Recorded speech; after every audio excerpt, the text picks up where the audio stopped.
में अब तक फिल्म और टीवी इंडस्ट्री के कई सितारों को शिकंजे में ले चुकी है। भारतीय टीवी इंडस्ट्री का अब तक का सबसे बड़ा नाम है। ऐसे में ये कयास लगाए जा रहे हैं कि पूछताछ के दौरान भारती और भी कई नामों का खुलासा कर सकती हैं। अमीर बनने के लिए 14 आईफोन 12 लेकर फरार हुआ डिलीवरी बॉय, फिर किया कुछ ऐसा, जानकर होगा आश्चर्य। 14 आईफोन 12 प्रो मैक्स लेकर हुआ फरार। 2 आईफोन बेच किए अपने लग्जरी शौक पूरे। एप्पल स्टोर ने डिलीवरी बॉय को बैन कर थमाया ब्लैक नोटिस। एप्पल कंपनी के आईफोन यूजर्स के बीच काफी लोकप्रिय हैं। आईफोन की गिनती लग्जरी प्रोडक्ट में होती है और इसे स्टेटस सिंबल भी माना जाता है।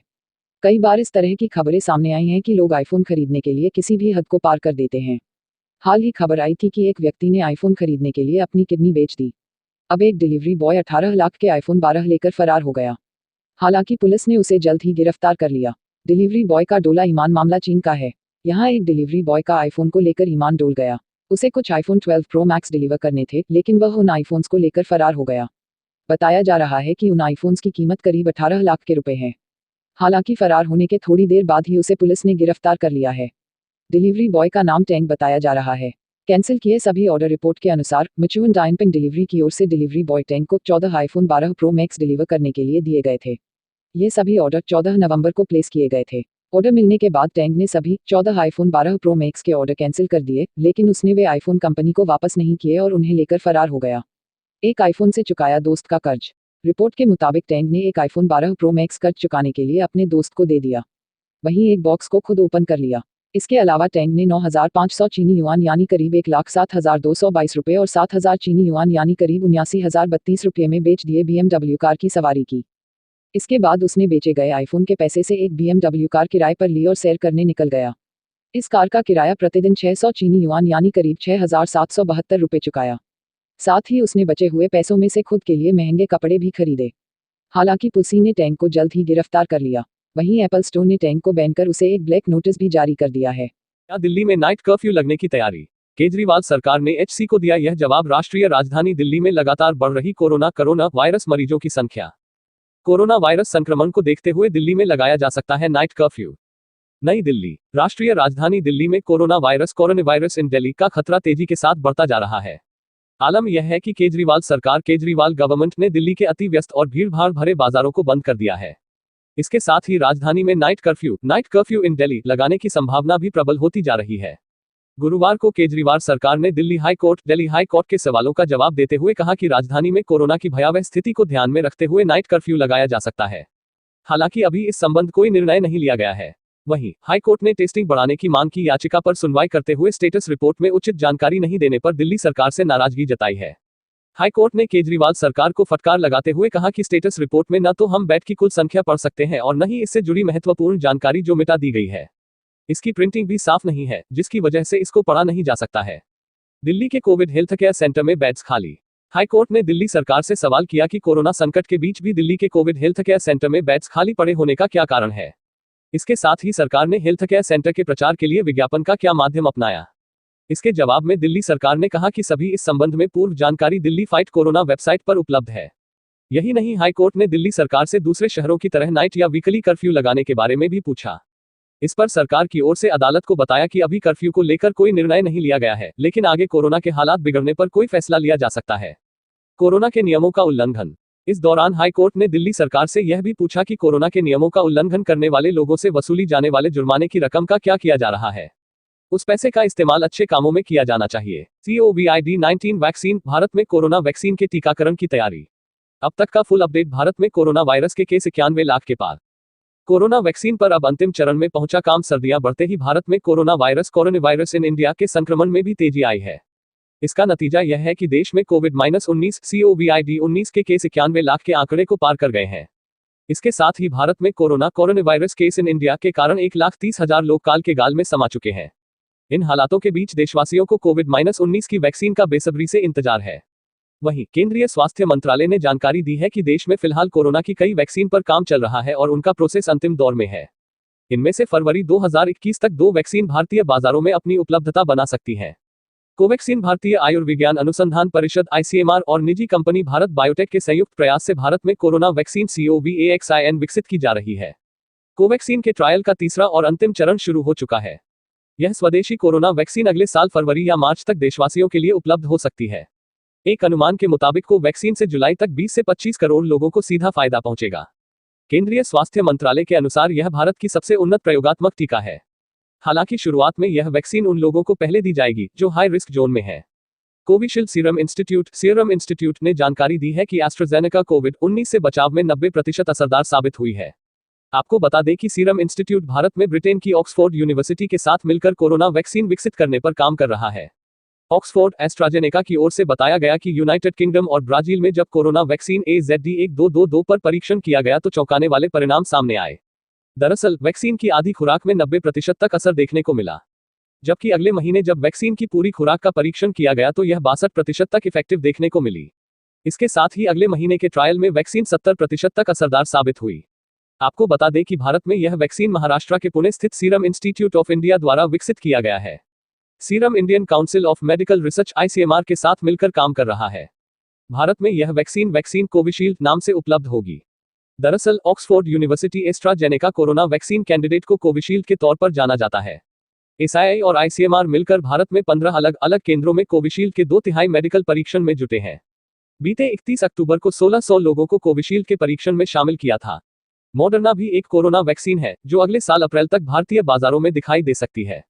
हालांकि पहले दिसंबर तक इसकी उपलब्धता का दावा किया जा रहा था।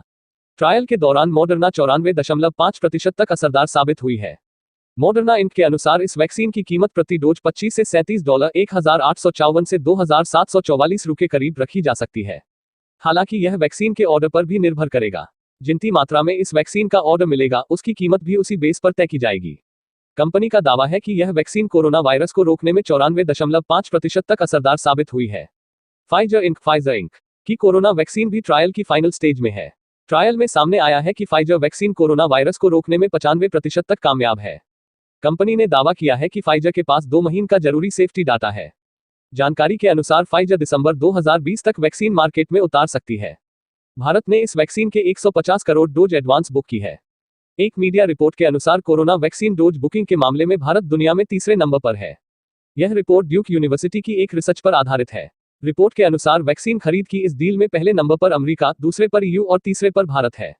गौरतलब है कि कोरोना वायरस की रोकथाम के लिए पूरे विश्व में 150 से ज्यादा कंपनियां वैक्सीन करने में जुटी हैं। भारती सिंह के बाद उनके पति हर्ष लिम्बाचिया को NCB ने किया गिरफ्तार, ड्रग्स लेने की बात कबूली। शनिवार को भारती सिंह के घर पर NCB का छापा पड़ा। तलाशी के दौरान NCB को गांजा बरामद हुआ। पूछताछ के बाद NCB ने भारती सिंह को गिरफ्तार किया। टीवी की popular comedian Bharti Singh drugs मामले में शनिवार को गिरफ्तार हो चुकी हैं। वहीं लंबी पूछताछ के बाद उनके पति हर्ष लिम्बाचिया को भी नारकोटिक्स कंट्रोल ब्यूरो NCB ने गिरफ्तार कर लिया है। दोनों ने पूछताछ में ड्रग्स लेने की बात कबूली है। भारती सिंह और हर्ष का नाम एक ड्रग पेडलर ने पूछताछ के दौरान लिया था, जिसके बाद NCB के अधिकारियों ने शनिवार की सुबह 7 बजे भारती सिंह के लोखंडवाला कॉम्प्लेक्स स्थित घर एवं कार्यालय पर छापा मारा। पूछताछ के बाद भारती को किया था गिरफ्तार। भारती के घर पर 6.5 घंटे तक तलाशी चली, जिसमें NCB को गांजा बरामद हुआ। NCB ने घर पर तलाशी के दौरान भारती और हर्ष से सवाल किए, जिसमें वह सही से जवाब नहीं दे पाए, जिसके बाद NCB ने दोनों को बेलाड एस्टेट स्थित कार्यालय में ले जाकर पूछताछ की। यहां भारती सिंह से करीब 4.5 घंटे तक पूछताछ चली और उसके बाद भारती को गिरफ्तार कर लिया गया। उसके बाद अब उनके पति हर्ष लिम्बाचिया को भी NCB गिरफ्तार कर चुकी है। घर से गांजा हुआ बरामद। NCB के अधिकारी ने बताया कि भारती के घर पर तलाशी मनोरंजन उद्योग में ड्रग्स का कथित सेवन की NCB द्वारा चल रही जांच के तहत ली गई। NCB के जोनल निदेशक समीर वानखेड़े के नेतृत्व में एक टीम ने विशेष जानकारी के आधार पर भारती सिंह के अंधेरी स्थित लोखंडवाला कॉम्प्लेक्स स्थित आवास की तलाशी ली। तलाशी में भारती के घर से 86.5 ग्राम गांजा बरामद किया गया। सोशल मीडिया पर हुआ बवाल। भारती सिंह और हर्ष का ड्रग्स केस में नाम सामने आने के बाद से सोशल मीडिया पर बवाल मचा हुआ है। उनके फैंस को इससे बड़ा झटका लगा है। भारती की लाखों करोड़ों में फैन फॉलोइंग है। ऐसे में कई लोग उनके सपोर्ट में बोल रहे हैं तो कई लोग उनके खिलाफ खड़े हो गए हैं। बता दें कि NCB ड्रग्स मामले में अब तक फिल्म और टीवी इंडस्ट्री के कई सितारों को शिकंजे में ले चुकी है। भारती टीवी इंडस्ट्री का अब तक का सबसे बड़ा नाम है। ऐसे में ये कयास लगाए जा रहे हैं कि पूछताछ के दौरान भारती और भी कई नामों का खुलासा कर सकती हैं। अमीर बनने के लिए 14 आईफोन 12 लेकर फरार हुआ डिलीवरी बॉय। फिर किया कुछ ऐसा, जानकर होगा आश्चर्य। 14 आईफोन 12 प्रो मैक्स लेकर हुआ फरार। 2 आईफोन बेच किए अपने लग्जरी शौक पूरे। एप्पल स्टोर ने डिलीवरी बॉय को बैन कर थमाया ब्लैक नोटिस। एप्पल कंपनी के आईफोन यूजर्स के बीच काफी लोकप्रिय हैं। आईफोन की गिनती लग्जरी प्रोडक्ट में होती है और इसे स्टेटस सिंबल भी माना जाता है। कई बार इस तरह की खबरें सामने आई हैं कि लोग आईफोन खरीदने के लिए किसी भी हद को पार कर देते हैं। हाल ही खबर आई थी कि एक व्यक्ति ने आईफोन खरीदने के लिए अपनी किडनी बेच दी। अब एक डिलीवरी बॉय 18 लाख के आईफोन 12 लेकर फरार हो गया। हालांकि पुलिस ने उसे जल्द ही गिरफ्तार कर लिया। डिलीवरी बॉय का डोला ईमान। मामला चीन का है। यहाँ एक डिलीवरी बॉय का आईफोन को लेकर ईमान डोल गया। उसे कुछ आईफोन 12 प्रो मैक्स डिलीवर करने थे, लेकिन वह उन आईफोन्स को लेकर फरार हो गया। बताया जा रहा है कि उन आईफोन्स की कीमत करीब 18 लाख के रुपए है। हालांकि फरार होने के थोड़ी देर बाद ही उसे पुलिस ने गिरफ्तार कर लिया है। डिलीवरी बॉय का नाम टैंक बताया जा रहा है। कैंसिल किए सभी ऑर्डर। रिपोर्ट के अनुसार मिचुअन डायनपिंग डिलीवरी की ओर से डिलीवरी बॉय टैंक को 14 आईफोन 12 प्रो मैक्स डिलीवर करने के लिए दिए गए थे। ये सभी ऑर्डर 14 नवंबर को प्लेस किए गए थे। ऑर्डर मिलने के बाद टैंक ने सभी 14 आईफोन। भारती सिंह के बाद उनके पति हर्ष लिम्बाचिया को एनसीबी ने किया गिरफ्तार। ड्रग्स लेने की बात कबूली। शनिवार को भारती सिंह के घर पर एनसीबी का छापा पड़ा। तलाशी के दौरान एनसीबी को गांजा बरामद हुआ। पूछताछ के बाद एनसीबी ने भारती सिंह को गिरफ्तार किया। टीवी की popular comedian Bharti Singh drugs मामले में शनिवार को गिरफ्तार हो चुकी हैं। वहीं लंबी पूछताछ के बाद उनके पति हर्ष लिम्बाचिया को भी नारकोटिक्स कंट्रोल ब्यूरो एनसीबी ने गिरफ्तार कर लिया है। दोनों ने पूछताछ में ड्रग्स लेने की बात कबूली है। भारती सिंह और हर्ष का नाम एक ड्रग पैडलर ने पूछताछ के दौरान लिया था, जिसके बाद एनसीबी के अधिकारियों ने शनिवार की सुबह 7 बजे भारती सिंह के लोखंडवाला कॉम्प्लेक्स स्थित घर एवं कार्यालय पर छापा मारा। पूछताछ के बाद भारती को किया था गिरफ्तार। भारती के घर पर 6.5 घंटे तक तलाशी चली, जिसमें एनसीबी को गांजा बरामद हुआ। एनसीबी ने घर पर तलाशी के दौरान भारती और हर्ष से सवाल किए, जिसमें वह सही से जवाब नहीं दे पाए, जिसके बाद एनसीबी ने दोनों को बेलाड एस्टेट स्थित कार्यालय में ले जाकर पूछताछ की। यहां भारती सिंह से करीब 4.5 घंटे तक पूछताछ चली और उसके बाद भारती को गिरफ्तार कर लिया गया। उसके बाद अब उनके पति हर्ष लिम्बाचिया को भी एनसीबी गिरफ्तार कर चुकी है। घर से गांजा हुआ बरामद।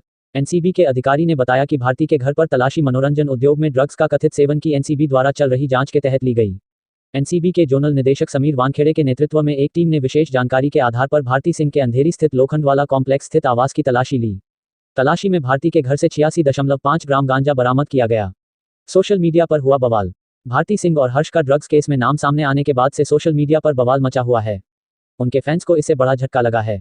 भारती की लाखों करोड़ों में फैन फॉलोइंग है। ऐसे में कई लोग उनके सपोर्ट में बोल रहे हैं।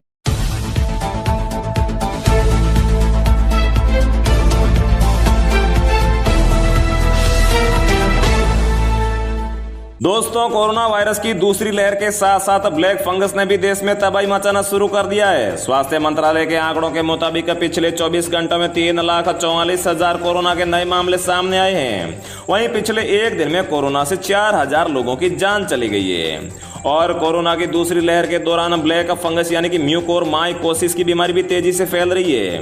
इस ब्लैक फंगस की वजह से कई लोग अपनी आंखों की रोशनी भी गंवा बैठे हैं। अब उत्तर प्रदेश के लखनऊ में भी एक महिला ने ब्लैक फंगस की वजह से दम तोड़ दिया है और बताया जा रहा है कि इस महिला ने कोरोना पर तो जीत दर्ज कर ली थी, लेकिन इसके बाद में उसमें ब्लैक फंगस के लक्षण दिखे और महिला की मौत हो गई। इसके अलावा भारत के इन 10 राज्यों में अगले 4 दिनों में आएगा भयंकर तूफान। मौसम विभाग ने जारी किया हाई अलर्ट। साथ ही पीएम मोदी ने आज पीएम किसान सम्मान निधि के 8वीं किस्त जारी की और किसानों को दिया ये बड़ा संदेश। साथ ही पबजी लवर को इस वीडियो में भी एक बड़ी खुशखबरी देने वाले हैं। और दोस्तों, आज भारत के इन राज्यों और शहरों में एक बार फिर से लॉकडाउन बढ़ाने का ऐलान हुआ है। तो दोस्तों, ऐसे में क्या खुला रहेगा, क्या रहेगा बंद, सब कुछ इस वीडियो में जानने को मिलेगा। इसके अलावा महिलाओं, किसानों, मजदूरों, छात्र छात्राओं और आम नागरिकों के लिए भी इस वीडियो में बड़े काम की और फायदे की खबरें हैं। तो नमस्कार, जय हिंद, वंदे मातरम भाइयों और बहनों, स्वागत है आपका भारत के सबसे बड़े सरकारी न्यूज चैनल पर। तो दोस्तों, टुडे ब्रेकिंग न्यूज के साथ देश और राज्य की 15 बड़ी ताजा खबरों के साथ कोरोना की लेटेस्ट अपडेट और लॉकडाउन की खबरों को लेकर इस वीडियो में हम आपके सामने हाजिर हो चुके हैं। तो दोस्तों, सारी खबरें सिलेक्टेड और आप लोगों के काम की खबरें हैं, इसलिए भाई और बहनों आप वीडियो को लास्ट तक ध्यान से देखिएगा। आज की पहली बड़ी खबर की बात करें तो पीएम मोदी ने 9,50,00,000 किसानों को प्रधानमंत्री किसान सम्मान निधि योजना के तहत 20,000 करोड़ रुपए की 8वीं किस्त जारी कर दी है। प्रधानमंत्री ने वीडियो कॉन्फ्रेंसिंग के जरिए किस्त जारी की और इस कार्यक्रम में कृषि मंत्री नरेंद्र सिंह तोमर और कुछ राज्यों के मुख्यमंत्री और कई सांसद भी उपस्थित थे। प्रधानमंत्री ने कुछ किसानों और लाभार्थियों से बातचीत भी की। पीएम मोदी ने कहा है कि इस कोरोना काल में भी देश के किसानों ने हमारे कृषि क्षेत्र में अपने दायित्व को निभाते हुए अन्न की रिकॉर्ड पैदावार की है। और बंगाल के लाखों किसानों को आज पहली बार किसान सम्मान निधि योजना का लाभ मिलना शुरू हुआ है। उनको पहली किस्त मिल चुकी है। जैसे जैसे राज्यों के किसानों का नाम केंद्र सरकार को भेजेंगे, वैसे वैसे लाभार्थी किसानों की संख्या और भी बढ़ती जाएगी। अगली खबर की बात करें तो नागालैंड में आज से पूर्ण लॉकडाउन की घोषणा। 21 मई तक रहेगा लॉकडाउन, इनको मिलेगी छूट। जी हां भाई और बहनों, नागालैंड सरकार ने कोरोना के मामलों में बढ़ोतरी के बीच 14 मई से 7 दिनों के लिए राज्य में लॉकडाउन लगाने का फैसला किया है। राज्य सरकार के प्रवक्ता और मंत्री नीबा क्रोनो ने कहा है कि 14 मई से 21 मई तक एक हफ्ते के लिए पूर्ण लॉकडाउन लगाने का फैसला लिया गया है। अगली बड़ी खबर की बात करें तो मौसम विभाग ने भारत के इन 10 राज्यों में भारी तूफान आने की दी है चेतावनी। दरअसल दोस्तों, लक्षद्वीप द्वीप समूह और अरब सागर के ऊपर एक कम दबाव का क्षेत्र बन रहा है। रविवार तक एक शक्तिशाली चक्रवाती तूफान के रूप में प्रकट होने की संभावना है और अगले 4 दिनों में गुजरात, महाराष्ट्र और केरल के तटों से टकराने की संभावना है। भारतीय मौसम वैज्ञानिक विभाग ने यह जानकारी दी है। IMD ने पहले ही मुंबई और ठाणे को येलो अलर्ट जारी कर दिया है, जो तेज हवाओं के साथ अलग अलग जगहों पर भारी बारिश होने का संकेत देता है, जबकि गुजरात और केरल के कई जिलों के लिए ऑरेंज और रेड अलर्ट भी जारी कर दिया गया है। तो दोस्तों, वर्तमान में लक्षद्वीप द्वीप समूह और अरब सागर से विकसित होने वाले चक्रवात तोकते के रविवार को पूर्ण रूप से चक्रवाती तूफान में बदलने की संभावना है, जिससे देश के दक्षिणी और पश्चिमी तटीय भागों में तेज हवाओं के साथ भारी बारिश हो रही है। IMD ने अपने नवीनतम बुलेटिन में कहा है कि इसके अगले 12 घंटों के दौरान गहरे दबाव में और उसके भी 12 घंटे के बाद में एक चक्रवाती तूफान में बदलने की संभावना है।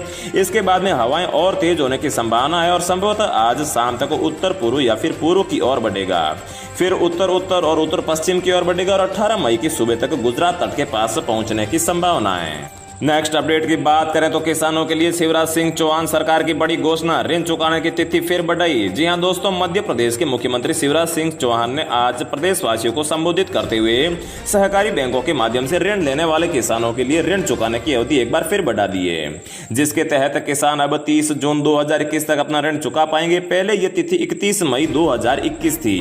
वर्तमान हालातों को देखते हुए किसानों के हित में यह बड़ा फैसला माना जा रहा है। अगली खबर की बात करें तो दोस्तों, PUBG लवर के लिए आई बड़ी खुशखबरी। बैटल ग्राउंड मोबाइल इंडिया के प्री रजिस्ट्रेशन शुरू हो चुके हैं। जी हां दोस्तों, PUBG मोबाइल का भारतीय वर्जन यानी कि battle ground mobile India Bharat में एंट्री करने के लिए पूरी तरह से तैयार है। हालांकि अभी तक इस गेम के आधिकारिक लॉन्च की तारीख की घोषणा नहीं की गई है, लेकिन भारतीय प्लेयर्स इस गेम को लेकर काफी उत्साहित है। ऐसे में अब यूजर्स का इंतजार खत्म होता दिखाई दे रहा है। दरअसल गेम पब्लिशर क्राफ्टन द्वारा बैटल ग्राउंड मोबाइल इंडिया के प्री रजिस्ट्रेशन की घोषणा कर दी गई और इस गेम के लिए 18 मई से प्री रजिस्ट्रेशन शुरू हो जाएंगे। जो प्लेयर्स पहले ही प्री रजिस्टर करते हैं उन्हें रिवार्ड्स भी दिए जाएंगे। नेक्स्ट अपडेट की बात करें तो दोस्तों, भारत में आई कोरोना की तीसरी वैक्सीन स्पुतनिक वी की कीमत का ऐलान, इतने रुपए में मिलेगी एक डोज।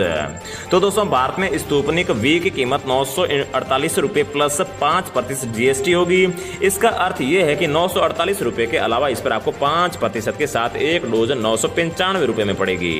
इस ऐलान के साथ ही अब लोगों को कोविशील्ड और कोवैक्सीन के अलावा तीसरी विकल्प भी मौजूद होगा।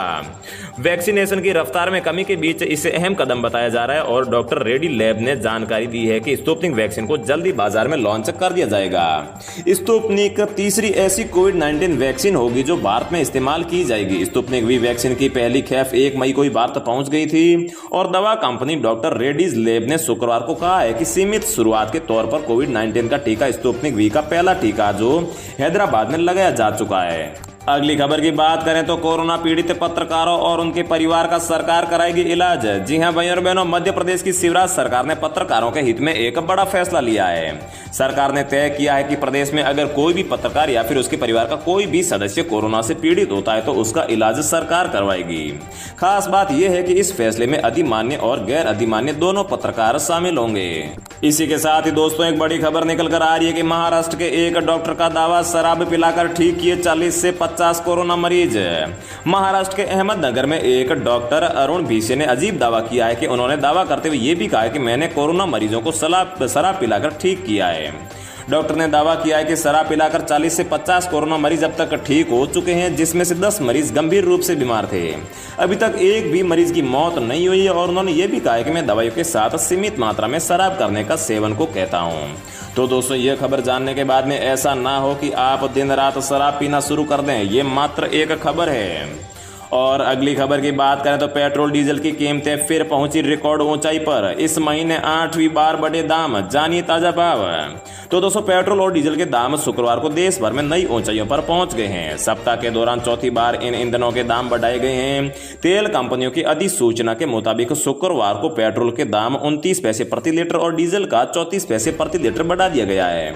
इस वृद्धि के बाद राष्ट्रीय राजधानी में पेट्रोल का दाम 92.34 रुपए प्रति लीटर और डीजल का दाम 82 ₹96.95 प्रति लीटर पहुंच गया है। अगली खबर की बात करें तो भारत में कोरोना का कहर आखिर कब खत्म होगा, वैज्ञानिकों ने बताई है तारीख।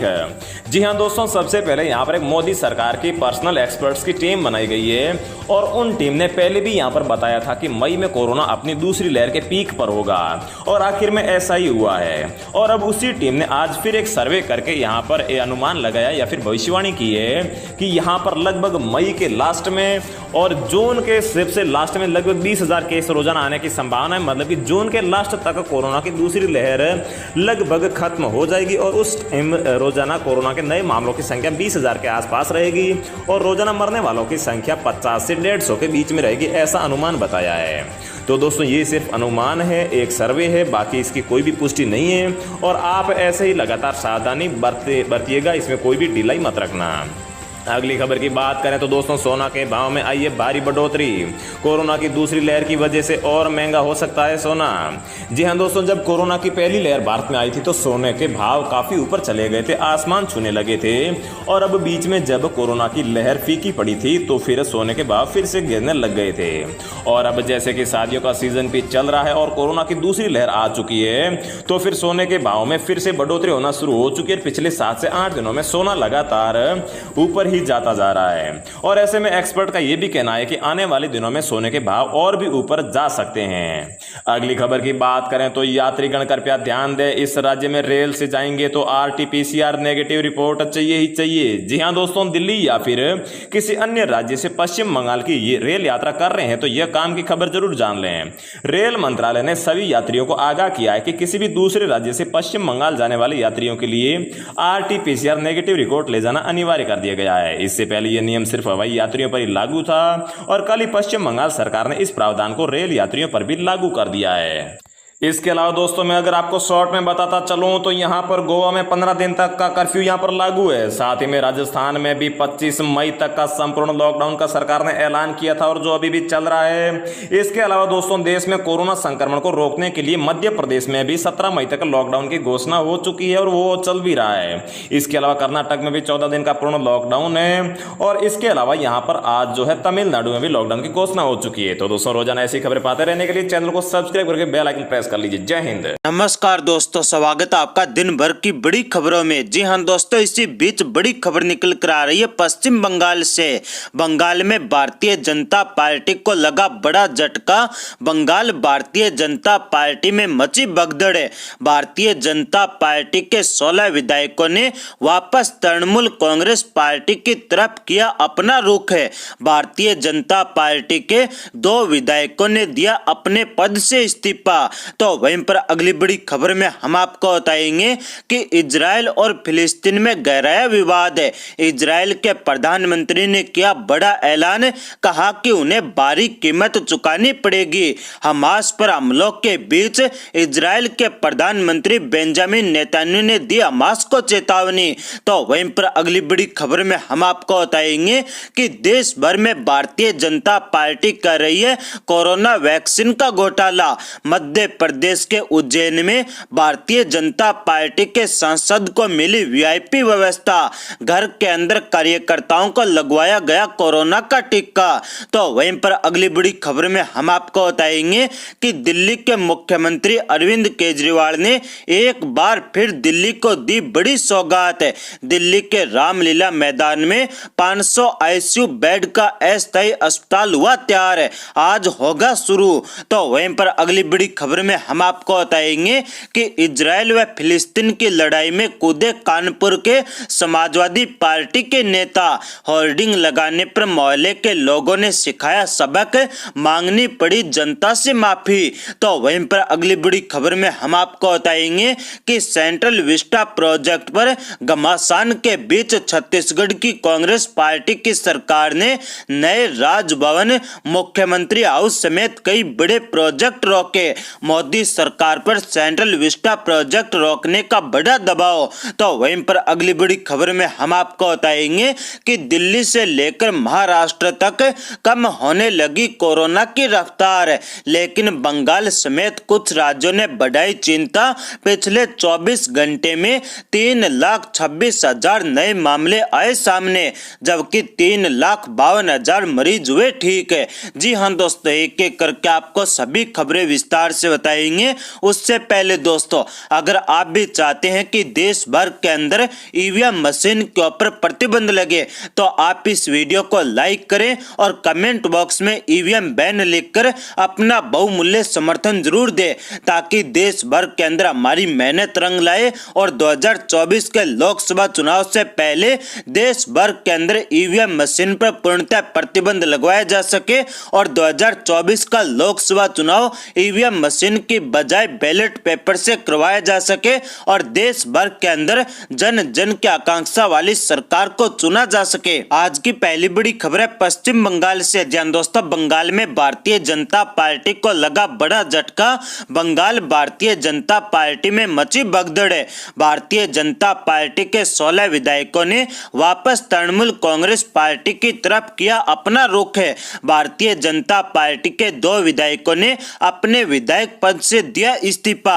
जी हां दोस्तों, आपको बता दें कि पश्चिम बंगाल विधानसभा चुनाव में 77 सीटें जीतने वाली भारतीय जनता पार्टी के विधायकों की संख्या अब 75 रह गई है। भारतीय जनता पार्टी के 2 सांसद निशित प्रामाणिक और जगन्नाथ सरकार ने अपने पद से इस्तीफा दे दिया है। दोनों ने पार्टी हाईकमान के निर्देश पर विधानसभा स्पीकर को अपना त्याग पत्र सौंप दिया है। तो वहीं पर राज्य में सत्तारूढ़ तृणमूल कांग्रेस पार्टी ने भारतीय जनता पार्टी के इस कदम का मजाक उड़ाया है। तृणमूल कांग्रेस पार्टी का कहना है कि भारतीय जनता पार्टी इसके जरिए लोकसभा स्थिति सुरक्षित करने की कोशिश कर रही है। आपको बता दें दोस्तों कि पश्चिम बंगाल विधानसभा चुनाव में तृणमूल कांग्रेस पार्टी को प्रचंड बहुमत मिला था और भारतीय जनता पार्टी अपने उम्मीद के मुताबिक प्रदर्शन नहीं कर पाई थी, परंतु अब भारतीय जनता पार्टी के जीते हुए विधायकों के अंदर भी भगदड़ मच गई है। भारतीय जनता पार्टी के विधायक धीरे धीरे करके वापस तृणमूल कांग्रेस पार्टी की तरफ अपना रुख कर रहे हैं।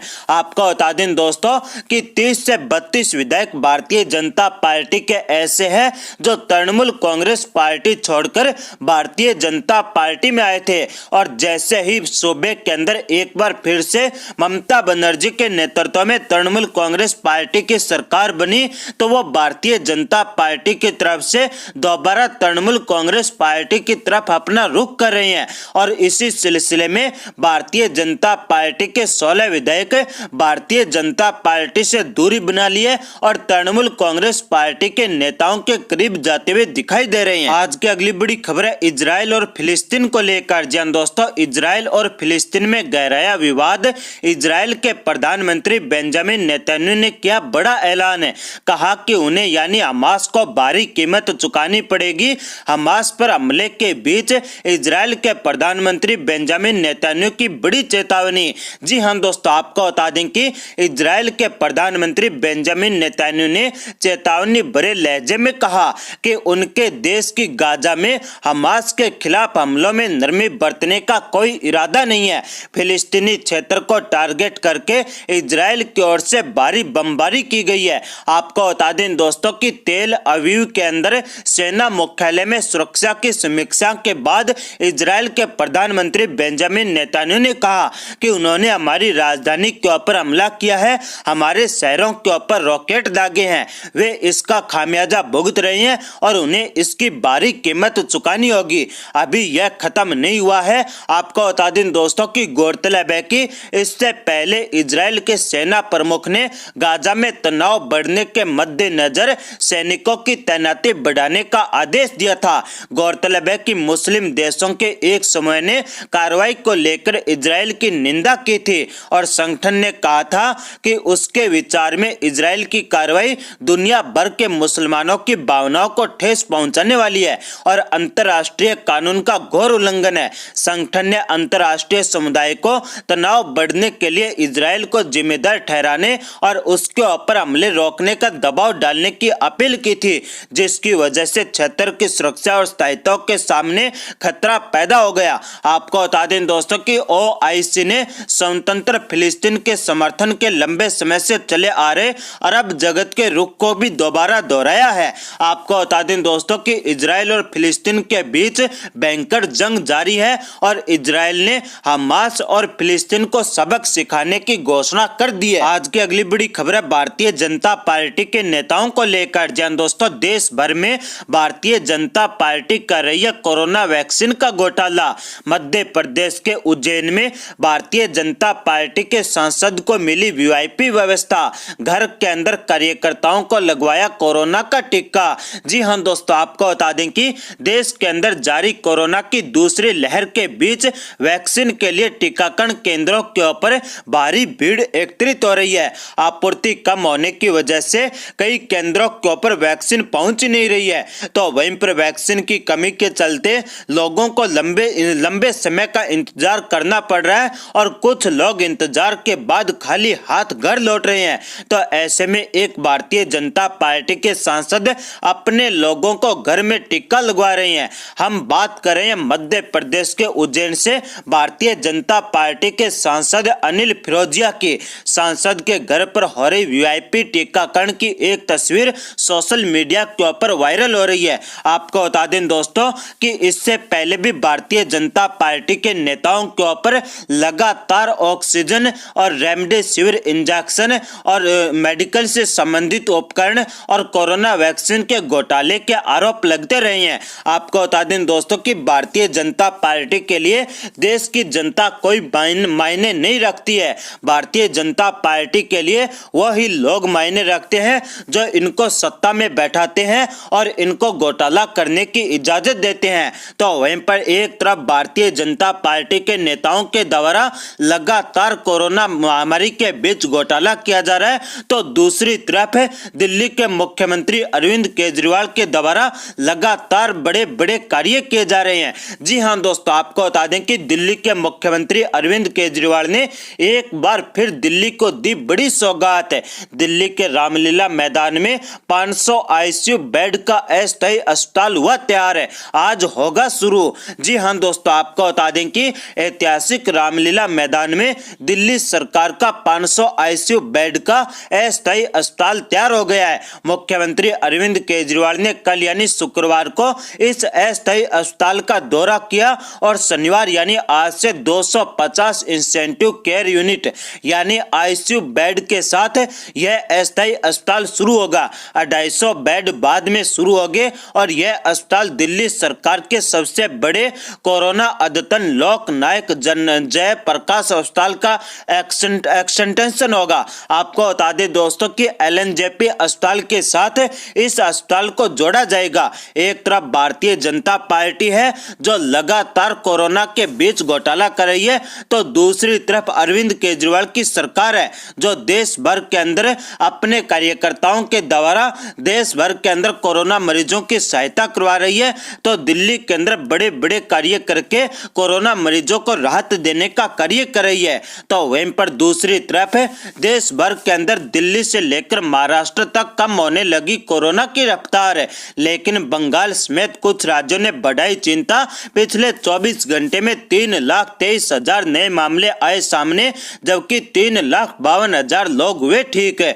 जी हां दोस्तों, आपको बता दें कि कोरोना संक्रमण की बुरी मार झेलने वाले महाराष्ट्र और दिल्ली समेत कुछ राज्यों में इसकी रफ्तार अब धीमी पड़ने लगी है। महाराष्ट्र में कोरोना के कल यानी शुक्रवार को 39,923 नए मामले आए, जबकि 695 लोगों की इससे जान गई। हालांकि राहत की बात यह है कि पिछले 24 घंटे में महाराष्ट्र के अंदर लगभग 54,000 लोग ठीक भी हुए, जिससे महाराष्ट्र के अंदर संक्रमित एक्टिव मामलों की संख्या तेजी से घटती हुई नजर आ रही है। तो आइए दोस्तों बात करते हैं आज 15 मई 2021 शनिवार के मुख्य समाचार। टुडे ब्रेकिंग न्यूज अपडेट के इस वीडियो में कई तरह की महत्वपूर्ण और काम की खबरों का अपडेट आ चुका है। सभी खबरें बहुत ही ज्यादा महत्वपूर्ण और सिलेक्ट करके लाई गई है। सरकार की ओर से नए नियम, बड़ी घोषणाएं और बड़ा ऐलान की जानकारियां लेंगे। चक्रवाती तूफान तोकते को लेकर भी बड़ा अपडेट आ चुका है। 175 किलोमीटर प्रति घंटे की स्पीड से भी हवाएं चल सकती है, बड़ा अलर्ट आया है। वैक्सीन के साइड इफेक्ट को लेकर बड़ी खबर आई है। ब्लैक फंगस को लेकर भी बड़ा अपडेट और अलर्ट आ चुका है। देश के 10 राज्यों में जानलेवा ब्लैक फंगस ने दस्तक दे दी है। साथ ही सरकार ने संपूर्ण लॉकडाउन को लेकर, नाइट कर्फ्यू को लेकर, सख्त पाबंदियों को लेकर एक बार फिर से बड़ा अपडेट दिया है। किन राज्यों को लेकर अपडेट खबरें आई है, कहां पर लॉकडाउन को बढ़ाया गया है, इसकी डिटेल जानकारी लेंगे। रूसी वैक्सीन स्पुतनिक वी की कीमत को लेकर भी ऐलान हो चुका है। विद्यार्थियों के लिए बड़ी खबर आ रही है। परीक्षाओं को निरस्त कर दिया गया है, रद्द कर दिया गया है। साथ ही कुछ परीक्षाएं स्थगित कर दी गई है। रेल यात्रियों के लिए भी काम की खबरें आई है। लॉकडाउन में सरकार की तरफ से बड़ा ऐलान आ चुका है। 5,000 रुपए की आर्थिक सहायता को लेकर भी खबर देखेंगे। ड्राइविंग लाइसेंस से जुड़ी महत्वपूर्ण खबर आई है। जियो की तरफ से एक ऑफर आया है, इसकी डिटेल भी लेंगे। कर्मचारियों के लिए सरकार की ओर से बड़ा ऐलान किया गया है। किसान भाइयों के लिए भी काम की खबर आई है। और हाँ दोस्तों, इन खबरों के अलावा भी अलग अलग राज्यों से आ रही बहुत ही ज्यादा महत्वपूर्ण और सिलेक्टेड काम की खबरों का अपडेट है। पूरा वीडियो आप ध्यान से आखिर तक देखते रहिएगा। खबरों की शुरुआत करते हैं आप लोगों के एक प्यार भरे से लाइक और शेयर के बटन के साथ। हमारी टीम की मेहनत और उत्साहवर्धन के लिए इस वीडियो पर एक लाइक का बटन जरूर दबाइए दोस्तों, और ज्यादा से ज्यादा इस वीडियो को आप फेसबुक और व्हाट्सएप पर भी जरूर शेयर करते रहिएगा। तो आइए दोस्तों, बिना टाइम विलंब किए चलते हैं आज की पहली बड़ी खबर की ओर। भयंकर तूफान का रूप ले सकता है चक्रवात तोकते। 175 किलोमीटर प्रति घंटे की स्पीड से हवाएं चल सकती हैं। भारत मौसम विज्ञान विभाग ने शुक्रवार को चक्रवात तोकते को लेकर बड़ी चेतावनी जारी करते हुए कहा है, लक्षद्वीप क्षेत्र में एक दबाव बन गया है जो अगले 24 घंटों के दौरान एक चक्रवात में बदल जाएगा और गुजरात तट की ओर बढ़ जाएगा। शुक्रवार को मौसम विभाग ने चक्रवात तोकते को लेकर बड़ी चेतावनी जारी करते हुए ये जानकारियां दी है। आईएमडी ने शुक्रवार को चेताया है कि अरब सागर में दबाव 17 मई को बहुत गंभीर चक्रवाती तूफान में बदल सकता है और एक दिन बाद गुजरात तट को पार कर सकता है। शनिवार सुबह तक चक्रवाती तूफान और तेज हो सकता है और शनिवार की रात तक यह भीषण चक्रवाती तूफान में भी बदल सकता है। 16 से 19 मई के बीच चक्रवाती तूफान की गति 150 से 175 किलोमीटर प्रति घंटे की गति के साथ आगे बढ़ सकती है और 18 मई की सुबह तक ये गुजरात तट पर पहुंच सकता है। चक्रवात के मद्देनजर एनडीआरएफ की टीमें भी रवाना कर दी गई हैं। उत्तर पश्चिम की ओर बढ़ने के साथ ही 18 मई की सुबह तक ये चक्रवात गुजरात तट के पास पहुंच सकता है। केरल में शनिवार को अलग अलग स्थानों पर बहुत भारी बारिश भी हो सकती है। साथ ही रविवार और सोमवार को भी अलग अलग स्थानों पर भारी बारिश होने का अनुमान है। राज्य सरकार ने राहत शिविर खोलकर निचले इलाकों में रहने वालों को सुरक्षित स्थानों पर पहुंचाया है। साथ ही आपको बता दें, साइक्लोन चक्रवाती तूफान तोकते के असर से राजस्थान में भी 16 मई से मौसमी गतिविधियों में बदलाव देखने को मिल सकता है और इसकी वजह से दक्षिणी राजस्थान के जोधपुर, उदयपुर, अजमेर व कोटा संभाग के जिलों में आंधी और बारिश की गतिविधियों में बढ़ोतरी देखने को मिल सकती है। साथ ही इस दौरान 40 से 50 किलोमीटर प्रति घंटे की रफ्तार से हवाएं भी चल सकती हैं। जयपुर मौसम केंद्र के निदेशक ने बताया कि 17 मई को मेघ गर्जन के साथ ही बारिश की गतिविधियों में और बढ़ोतरी होगी। जोधपुर, उदयपुर, कोटा, अजमेर और बीकानेर संभाग के जिलों में कुछ स्थानों पर थंडर स्ट्रॉम और तेज हवाओं के साथ कहीं मध्यम दर्जे की बारिश होने की भी संभावनाएं बन रही हैं। आगे बढ़ते हैं, बड़ी खबर, वैक्सीन के साइड इफेक्ट को ट्रैक करेगी सरकार। स्वास्थ्य मंत्रालय ने मंजूरी दी है। कोविड-19 रोधी टीका लगवाने वाले लोगों पर उसके प्रभाव का पता लगाने और पहला और दूसरा टीका लगने के बाद लोगों में संभावित संक्रमण निर्धारित करने के लिए जल्द ही एक राष्ट्रीय निगरानी मंच की स्थापना की जाएगी। सूत्रों ने बताया है कि इसके लिए national technical advisory group on immunization की सिफारिशों को टीकाकरण के राष्ट्रीय विशेषज्ञ समूह और केंद्रीय स्वास्थ्य मंत्रालय ने स्वीकार कर लिया है। वैक्सीन के साइड इफेक्ट को अब सरकार ट्रैक करेगी। मंत्रालय ने इस तरह की मंजूरी दी है। आगे बढ़ते हैं, बड़ी खबर आई है, इन 10 राज्यों में जानलेवा ब्लैक फंगस ने दस्तक दी है। देश भर में कोरोना वायरस का संक्रमण लगातार बढ़ता जा रहा है, लेकिन इसी बीच कोविड-19 मरीजों और महामारी से ठीक हो चुके लोगों में ब्लैक फंगस के खतरे ने चिंताएं बढ़ा दी हैं। म्यूकोरमाइकोसिस यानी ब्लैक फंगस के सबसे ज्यादा मामले गुजरात में सामने आया है। इसके अलावा ये महाराष्ट्र, दिल्ली, मध्य प्रदेश, राजस्थान, कर्नाटक, तेलंगाना, उत्तर प्रदेश, बिहार और हरियाणा में भी पहुंच चुका है। भारतीय चिकित्सा अनुसंधान परिषद के अनुसार म्यूकोरमाइकोसिस यानी ब्लैक फंगस की पहचान इसके लक्षणों से की जा सकती है। इसमें नाक बंद हो जाना, नाक व आंख के आसपास दर्द व लाल होना, बुखार, सिरदर्द, खांसी, सांस फूलना, खून की उल्टियां, मानसिक रूप से अस्वस्थ होना और कंफ्यूजन की स्थिति शामिल है। ये कोरोना वायरस के उन मरीजों पर सबसे ज्यादा अटैक कर रहा है जिनको शुगर की बीमारी है और ये इतनी गंभीर बीमारी है कि मरीज को सीधा ही आईसीयू में भर्ती करना पड़ रहा है। आईसीएमआर ने कहा कि कोरोना वायरस से ठीक हो चुके लोगों को हाइपरग्लाइसीमिया पर नियंत्रण करना जरूरी है। इसके अलावा डायबिटिक मरीजों को ब्लड ग्लूकोज लेवल चेक करते रहना चाहिए। आगे बढ़ते हैं, बड़ी खबर, कोरोना से तबाही पर बोले पीएम मोदी, जो दर्द देशवासियों ने सहा है उसे मैं भी महसूस कर रहा हूँ। इन दिनों देश भर में कोरोना वायरस ने तबाही मचा रखी है। हर रोज लाखों की संख्या में लोग कोरोना से संक्रमित हो रहे हैं। जबकि इस वायरस से हर दिन हजारों लोगों की जानें भी जा रही हैं। इस महामारी के दौर में पीएम नरेंद्र मोदी ने भी अपना दुख साझा किया है। उन्होंने कहा है कि जो दर्द देशवासियों ने सहा है उसे वो भी महसूस कर रहे हैं। दरअसल पीएम मोदी ने ये सभी बातें शुक्रवार को किसान सम्मान निधि योजना के तहत वित्तीय लाभ की 8वीं किस्त जारी करते हुए कही है। पीएम मोदी ने कहा कि 100 साल बाद आई इतनी भीषण महामारी जो कि कदम कदम पर दुनिया की परीक्षा ले रही है, हमारे सामने एक अदृश्य दुश्मन है। हम अपने बहुत से करीबियों को खो चुके हैं और बीते कुछ समय से जो कष्ट देशवासियों ने सहा है, अनेकों लोग जिस दर्द और तकलीफ से गुजरे हैं, मैं भी उतना ही महसूस कर रहा हूँ। पीएम मोदी ने लोगों से टीका लगाने की भी अपील की है। उन्होंने कहा कि बचाव का एक बहुत बड़ा माध्यम कोरोना का टीका है। आगे बढ़ते हैं अगली बड़ी खबर। चीन के लैब से निकला कोरोना वायरस। टॉप 18 वैज्ञानिकों ने कहा थ्योरी से इंकार नहीं कर सकते हैं। दुनिया भर में लाखों लोगों की मौत का जिम्मेदार कोरोना वायरस कहां से आया, इस बारे में सटीक तौर पर कोई भी नहीं जानता है। लेकिन दुनिया के शीर्ष वैज्ञानिकों ने, जिनका की वैज्ञानिकों का एक समूह है, उन्होंने कहा है कि वायरस के चीन के लैब से लीक होने की थ्योरी को खारिज नहीं किया जा सकता जब तक डेटा आधारित गहन जांच के आधार पर इसे खारिज नहीं किया जाता है। आगे बढ़ते हैं बड़ी खबर। केरल में बहुत ही तेज है कोरोना की रफ्तार। 23 मई तक के लिए बढ़ गया है संपूर्ण लॉकडाउन। केरल राज्य को लेकर अपडेट आ चुका है। केरल में कोविड-19 की रफ्तार थमने का नाम नहीं ले रही है। शुक्रवार को राज्य के मुख्यमंत्री पिनराई विजयन ने कहा कि अधिक पॉजिटिविटी रेट को देखते हुए केरल में 23 मई तक संपूर्ण लॉकडाउन लगाया जा रहा है। बड़ी खबर है, रूसी वैक्सीन स्पुतनिक वी की कीमत का ऐलान हो गया है। कोविशील्ड और कोवैक्सीन के बाद अब एक और वैक्सीन स्पुतनिक वी भी अगले सप्ताह से मार्केट में उपलब्ध होगी। भारत में स्पुतनिक का आयात करने वाली कंपनी डॉक्टर रेड्डीज लेबोरेटरीज ने जानकारी देते हुए बताया है टीके के लिए आपको करीब 1000 रुपए खर्च करने होंगे। 995 रुपए के आसपास इसकी रेट रखी गई है। बड़ी खबर मध्य प्रदेश को लेकर आई है। शिवराज सरकार का फैसला, प्रिंट, इलेक्ट्रॉनिक व डिजिटल मीडिया कर्मचारियों व उनके परिवार का कोरोना के इलाज का खर्च सरकार उठाएगी। मध्य प्रदेश में मीडिया कर्मियों और उनके परिवार का कोरोना के इलाज का खर्च सरकार उठाने जा रही है। मुख्यमंत्री शिवराज सिंह चौहान ने कहा कि प्रिंट, इलेक्ट्रॉनिक, डिजिटल मीडिया के सभी अधिमान्य और गैर अधिमान्य पत्रकारों का कोरोना के इलाज की चिंता सरकार करेगी।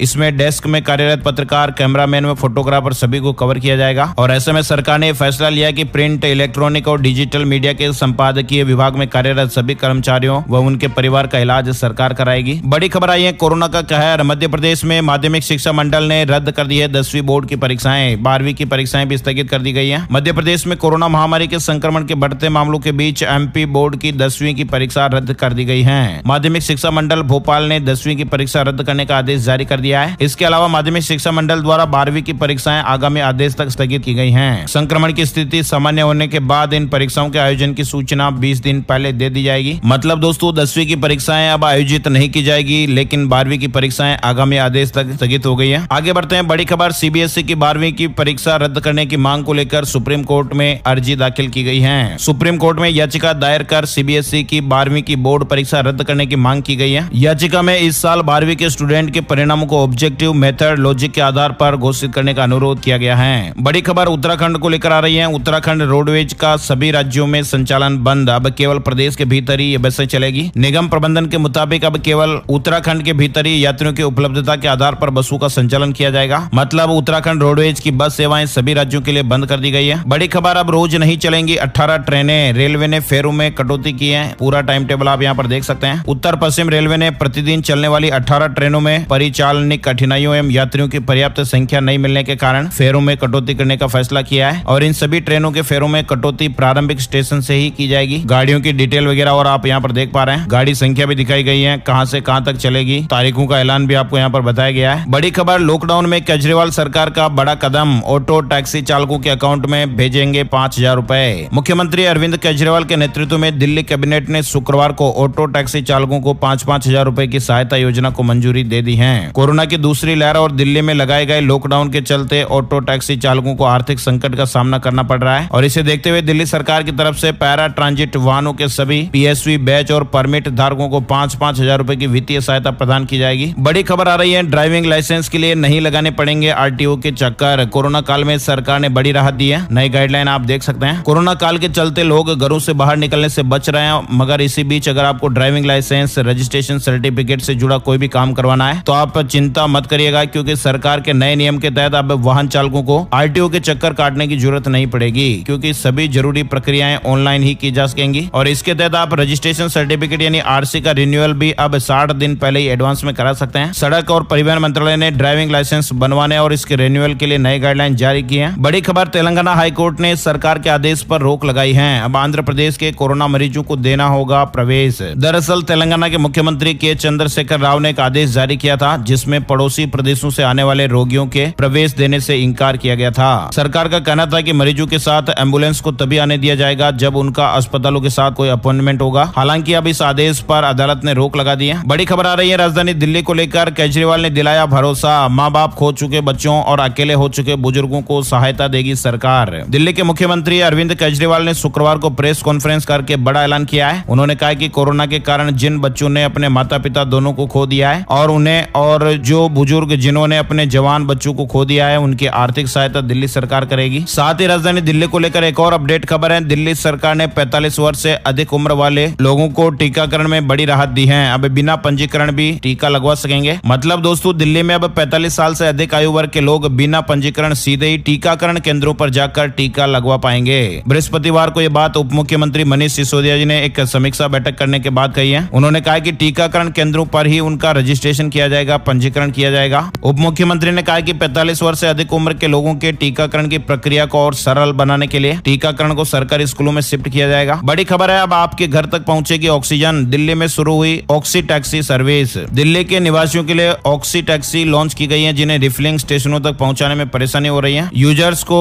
unitedbyblood.com वेबसाइट पर लॉगिन करना होगा और अपनी रिक्वेस्ट को रजिस्टर करना होगा। इसके बाद उन्हें ऑक्सीजन होम डिलीवरी के अनुमानित समय के बारे में सूचित किया जाएगा और डिटेल जानकारी आप यहाँ पर देख सकते हैं। बड़ी खबर उत्तर प्रदेश को लेकर आ रही है। कोरोना काल में ऐसे बच्चों की मदद करेगी योगी सरकार। भोजन से लेकर इलाज और शिक्षा भी मिलेगी। यूपी सरकार ने ऐसे बच्चों की मदद करने का फैसला किया है जिनके माता पिता की कोरोना के कारण मौत हो चुकी है या फिर दोनों में से कोई एक अस्पताल में भर्ती है। कोरोना काल में बेसहारा हुए ऐसे ही बच्चों की मदद के लिए योगी सरकार ने महत्वपूर्ण फैसला लिया है। उन बच्चों की मदद यूपी सरकार करेगी। बच्चों के खाने पीने से लेकर उनके इलाज और शिक्षा की व्यवस्था भी अब सरकार करेगी। हेल्पलाइन नंबर है जहां पर आप सूचना दे सकते हैं। अगर किसी को ऐसे बच्चों की जानकारी है तो वो महिला हेल्पलाइन नंबर 181 या फिर चाइल्ड हेल्पलाइन नंबर पर सूचना दे सकते हैं। बड़ी खबर आ रही है, सिंगापुर में कोरोना के बढ़ते खतरे की आशंका के बाद सरकार की कड़ी पाबंदियां लागू कर दी गई है। अन्य देशों में कोविड-19 के बढ़ते खतरे को देखते हुए सिंगापुर ने भी अपने यहाँ पर पाबंदियों को और अधिक कड़ा कर दिया है और इसके तहत पब्लिक एक्टिविटी और एकजुट होने पर सख्त पाबंदियां लगा दी गई है। सिंगापुर देश को लेकर ये अपडेट है। वहां पर भी एक बार फिर पाबंदियां देखने को मिल रही हैं। बड़ी खबर आ रही है, क्या होगा जब किसी को लगा दी जाए कोविड-19 की 2 अलग अलग वैक्सीन। रिसर्च में ये बात सामने आई है। अभी हाल ही में कुछ खबरें भी आप लोगों ने देखी होगी कि उन खबरों में बताया जा रहा था कि किसी व्यक्ति को पहली डोज कोवैक्सीन की लगाई गई, उसके बाद फिर कोविशील्ड लगा दी गई। मतलब कोविड-19 की 2 अलग अलग वैक्सीन लग जाने के बाद क्या कुछ हो सकता है, रिसर्च में इसका अपडेट आया है। और रिसर्च में जो जानकारी सामने आई है वो आप देख सकते हैं। ऑक्सफोर्ड यूनिवर्सिटी के शोधकर्ताओं ने भी एक स्टडी में ये पाया है कि 2 अलग अलग टीके लगाने से थोड़े समय के लिए दुष्प्रभाव हो सकते हैं। द लासेंट मेडिकल जर्नल की एक रिपोर्ट के अनुसार लोगों को पहले एस्ट्राजेनेका की वैक्सीन लगाई गई थी और दूसरी बार फाइजर का टीका लगाया गया। दूसरी डोज लेने के बाद लोगों में साइड इफेक्ट देखने को मिले थे, लेकिन इनमें से ज्यादातर हल्के साइड इफेक्ट थे। इसके अलावा न्यूज एजेंसी ब्लूमबर्ग ने मेडिकल जर्नल में एक अध्ययन के हवाले से बताया कि 2 वैक्सीन को मिक्स करके लगाने से थकान और सिर दर्द जैसी दिक्कतें देखने को मिलती हैं। हालांकि बहुत ही कम अवधि के लिए साइड इफेक्ट देखने को मिलते हैं और ज्यादातर लक्षण हल्के ही होते हैं। बड़ी खबर आ रही है, जियो फोन ऑफर। हर महीने 300 मिनट फ्री कॉलिंग और एक रिचार्ज पर दूसरा रिचार्ज फ्री मिलेगा।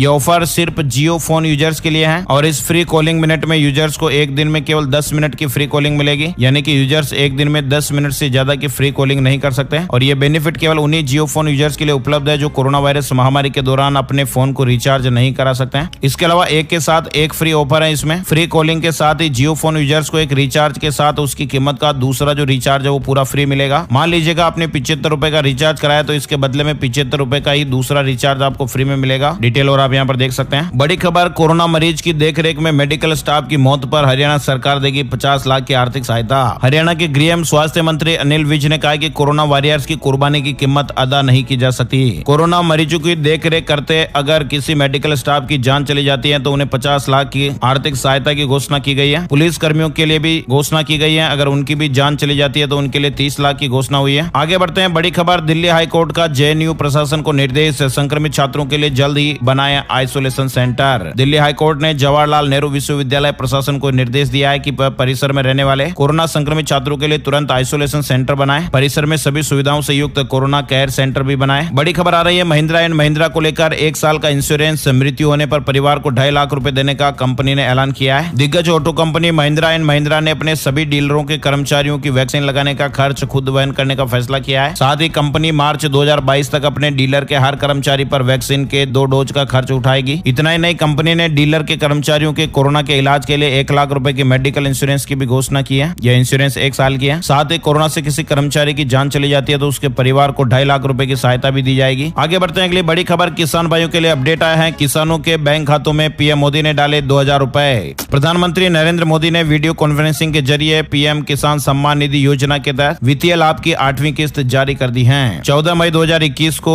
यह 8वीं किस्त जारी की गई और इसमें 19,000 करोड़ रुपए से अधिक का जो लाभ है वो 9.5 करोड़ से अधिक किसान परिवारों को हुआ है। आगे बढ़ते दोस्तों, अगली बड़ी खबर corona virus in India update की जानकारी आप देख सकते हैं। देश में कोरोना वायरस संक्रमण की वैश्विक महामारी का कहर जारी है और बीते कई दिनों से नए केसों में 4 लाख से नए मामले कम आने के बावजूद भी मौतों के आंकड़े 4000 से नीचे नहीं आ रहे हैं। शुक्रवार यानी 14 मई 2021 को बीते 24 घंटे में कोरोना वायरस के संक्रमण से 4000 लोगों की जान चली गई। इसके अलावा 3,43,144 नए मामले भी सामने आए हैं। साथ ही महाराष्ट्र को लेकर अपडेट खबर आप देख पा रहे हैं। बीते 24 घंटे में 39,923 नए मामले सामने आए हैं। 695 लोगों की जान गई है। राजधानी दिल्ली में 10 अप्रैल के बाद कोरोना के सबसे कम मामले सामने आए। 8,506 नए मामले सामने आए हैं। 289 लोगों की जान गई है। शुक्रवार के ये आंकड़े हैं। साथ ही बिहार में भी 10 दिन में करीब आधे हो गए नए संक्रमित। बीते 24 घंटे में 7,494 नए मामले सामने आए हैं। इसके अलावा बात करते हैं राजस्थान की। राजस्थान में बीते 24 घंटे में 14,289 नए मामले सामने आए और 155 लोगों की जान गई है। यूपी की बात करते हैं। उत्तर प्रदेश में बीते 24 घंटे में कोरोना संक्रमण के 15,747 नए मामले सामने आए। 312 मरीजों की जान चली गई। उड़ीसा में भी 12,290 नए मामले सामने आए। 22 लोगों की जान चली गई है। पंजाब में 8,068 नए मामले। हरियाणा में 10,608 नए मामले सामने आए। गुजरात में 9,995 नए मामले सामने आए। 104 लोगों की जान भी चली गई। तेलंगाना में 4,305 नए मामले। उत्तराखंड में 5,775 नए मामले सामने आए। मध्य प्रदेश में 8,087 नए मामले सामने आए। 88 लोगों की जान चली गई है। तो इस तरह से वायरस महामारी के आंकड़े लगातार देखने को मिल रहे हैं। आइए दोस्तों अब बात करते हैं gold price today, silver price today update को लेकर जानकारी। सोने चांदी के क्या रेट अपडेट है। अक्षय तृतीया को सोना चांदी खरीदने का सबसे शानदार अवसर रहा। शुक्रवार को सोने की कीमतों में गिरावट देखी गई। सोना 47,365 रुपए प्रति 10 ग्राम पर रहा और चांदी 71,515 रुपए प्रति किलोग्राम के भाव पर रही। हालांकि लॉकडाउन के बीच इस समय जो ज्वेलरी की दुकानें हैं वो बंद है, लेकिन आप डिजिटली रूप से तो सोना खरीद ही सकते हैं। इसके अलावा आप गोल्ड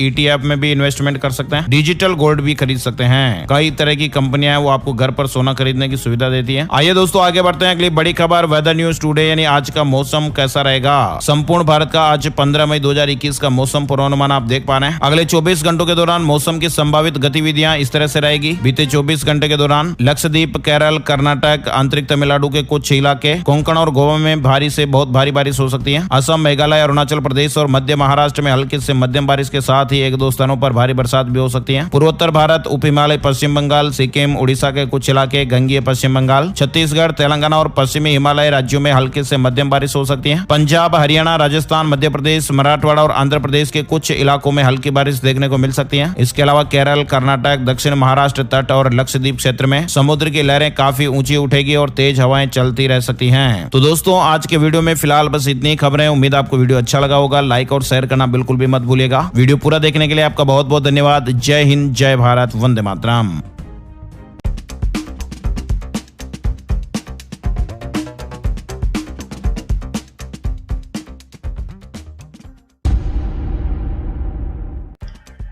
जय हिंद दोस्तों, आप देख रहे हैं ताजा न्यूज। बात करेंगे इस वक्त की बड़ी खबर की। पश्चिम बंगाल में चुनाव के बाद भड़की हिंसा के पीड़ितों का हाल जानने के लिए राज्यपाल जगदीप धनखड़ प्रभावित क्षेत्रों के दौरे पर हैं। उन्होंने गुरुवार को कूच बिहार के हिंसा प्रभावित इलाकों का जायजा लिया था। शुक्रवार 14 मई को वे पड़ोसी राज्य असम पहुंचे। हिंसा के बाद घर छोड़ने को मजबूर बंगाल के सैकड़ों नागरिकों ने असम के राहत शिविरों में शरण ले रखी है। राज्यपाल जगदीप धनखड़ ने रणपगली में बने कैंप में पीड़ितों से मुलाकात की, जहां कई लोगों ने उन्हें अपना दर्द बताया। इस दौरान कई महिलाएं इतनी भावुक हो गईं कि वे राज्यपाल के पांव से लिपटकर फूट कर रोने लगी। एक बुजुर्ग महिला भी उनसे लिपटकर रोने लगी। इसके बाद राज्यपाल कोकराझार के श्रीरामपुर कैंप में पहुंचे। दोनों ही जगह बंगाल से सटी हुई हैं। पीड़ितों से हुई इस मुलाकात के बाद राज्यपाल ने अपना गुस्सा जाहिर किया है। उन्होंने कहा, लोगों के घर किस तरह से बर्बाद हुए, व्यापारी संस्थानों का क्या हाल किया गया है, ये सब एक ही कारण से किया गया है कि दुनिया के सबसे बड़े प्रजातंत्र में आपने अपनी मर्जी से बीजेपी को वोट देने की इतनी बड़ी हिमाकत क्यों कर ली कि प्रजातंत्र में वोट देने की सजा मौत है। जगदीप धनखड़ ने सारा नजारा देखकर कहा, मैं हैरान हूँ कि यहाँ पर शासन पूरी तरह से ध्वस्त हो चुका है। मैं सपने में भी नहीं सोच सकता था कि ऐसा कुछ हो सकता है। राज्यपाल ने हिंसा प्रभावित लोगों से मुलाकात करने के बाद कहा, मैंने लोगों की आंखों में डर देखा है और थाने जाकर वो शिकायत करने से भी डर रहे हैं। उन्होंने पीड़ितों का हाल देखकर कहा, घर लूट लिए गए हैं, बेटी के ब्याह के लिए रखे गए गहने, श्राद्ध के लिए रखे गए बर्तन और अन्य चीजें भी लूट ली गई हैं। बंगाल की मुख्यमंत्री और तृणमूल कांग्रेस की मुखिया ममता बनर्जी ने राज्यपाल के दौरों को लेकर आपत्ति जताई थी। उन्होंने राज्यपाल पर राजनीतिक मर्यादाओं के उल्लंघन का आरोप लगाया था। ममता ने कहा था कि यह नियमों का उल्लंघन है, राज्यपाल अपनी शक्तियों का गलत इस्तेमाल कर रहे हैं। उससे पहले 10 मई को धनखड़ ने कहा था कि राज्य के हालात बेहद चिंताजनक हैं। राजनीतिक बदले की हिंसा, आगजनी, लूट की घटनाएं डराने धमकाने और जबरन वसूली तक पहुंच गई हैं। उन्होंने प्रभावित इलाकों में जाने की जानकारी देते हुए कहा था कि इसमें राज्य सरकार सहयोग नहीं कर रही है। राज्यपाल जगदीप धनखड़ ने कहा था कि अपने संवैधानिक दायित्वों के तहत मैंने प्रभावित इलाकों का दौरा करने का फैसला किया है। इस संबंध में राज्य सरकार से आवश्यक इंतजाम करने को कहे, लेकिन राज्य सरकार की प्रतिक्रिया बेहद दुर्भाग्यपूर्ण थी। पश्चिम बंगाल विधानसभा चुनावों में 2 मई को टीएमसी की जीत सुनिश्चित होते ही हिंसा भड़क उठी थी। विपक्षी दलों, खासकर बीजेपी के कार्यकर्ताओं, उनके घरों और दफ्तरों को निशाना बनाया गया था। हिंसा का आरोप सत्ताधारी टीएमसी के गुंडों पर है। मुख्यमंत्री ममता बनर्जी ने भी पिछले दिनों राजनीतिक हिंसा में अलग अलग दलों के 16 लोगों की मौत की बात स्वीकार की थी, लेकिन इस मामले में किसी का भी सहयोग नहीं किया और अपनी आंखें मूंद रखी। बात करते हैं अगली बड़ी खबर की। कांग्रेस नेता राहुल गांधी ने टीकाकरण नीति को लेकर केंद्र सरकार पर फिर से हमला बोला है और कहा है कि इससे समस्या बिगड़ रही है। राहुल गांधी ने सुझाव दिया है कि केंद्र को टीकों की खरीद करके उसके वितरण की जिम्मेदारी राज्यों पर छोड़नी चाहिए। राहुल गांधी ने ट्वीट करके कहा कि केंद्र सरकार की वैक्सीन नीति समस्या को और बिगाड़ रही है, जो भारत झेल नहीं सकता। वैक्सीन की खरीद केंद्र को करनी चाहिए और उसके वितरण की जिम्मेदारी राज्यों को दे देनी चाहिए। कांग्रेस मुफ्त टीकाकरण करने की मांग कर रही है और केंद्र की टीकाकरण नीति को भेदभावपूर्ण बताती रही है। इससे पहले भी राहुल गांधी ने पीएम मोदी पर निशाना साधते हुए ट्वीट किया था और कहा था कि वैक्सीन और ऑक्सीजन के साथ साथ पीएम मोदी भी गायब है। उन्होंने ट्वीट करते हुए लिखा कि वैक्सीन, ऑक्सीजन और दवाओं के साथ पीएम भी गायब हैं। बचे हैं तो बस सेंट्रल विस्टा, दवाओं पर जीएसटी और यहाँ वहाँ पीएम के फोटो। इससे पहले भी कांग्रेस के पूर्व अध्यक्ष राहुल गांधी और पार्टी महासचिव प्रियंका गांधी वाड्रा ने देश में कोरोना वायरस संक्रमण एवं टीकाकरण की स्थिति को लेकर बुधवार को केंद्र सरकार पर निशाना साधा और कहा कि घर घर टीका पहुंचाए बिना इस महामारी से लड़ना असंभव है। राहुल गांधी ने एक खबर का हवाला देते हुए आरोप लगाया कि सकारात्मक सोच की झूठी तसल्ली देना देशवासियों के साथ धोखा है। राहुल गांधी ने ट्वीट किया कि सकारात्मक सोच की झूठी तसल्ली स्वास्थ्य कर्मचारियों और उनके परिवारों के साथ मजाक है, जिन्होंने अपनों को खोया है और ऑक्सीजन, अस्पताल, दवा की कमी झेल रहे हैं। रेत में सिर डालना सकारात्मकता नहीं, देशवासियों के साथ धोखा है। बात करते हैं अगली बड़ी खबर की। सीबीएसई ने उन सभी खबरों को खारिज कर दिया है जिसमें 12वीं की परीक्षाओं को रद्द करने की बात कही जा रही थी।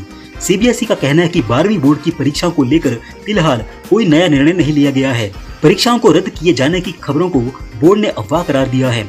बोर्ड का यह भी कहना है कि इस विषय में कोई अन्य नया निर्णय भी नहीं लिया गया है। सीबीएसई ने 12वीं कक्षा की सीबीएसई बोर्ड परीक्षाओं के संबंध में कुछ मीडिया रिपोर्टों का जवाब देते हुए यह बात कही है।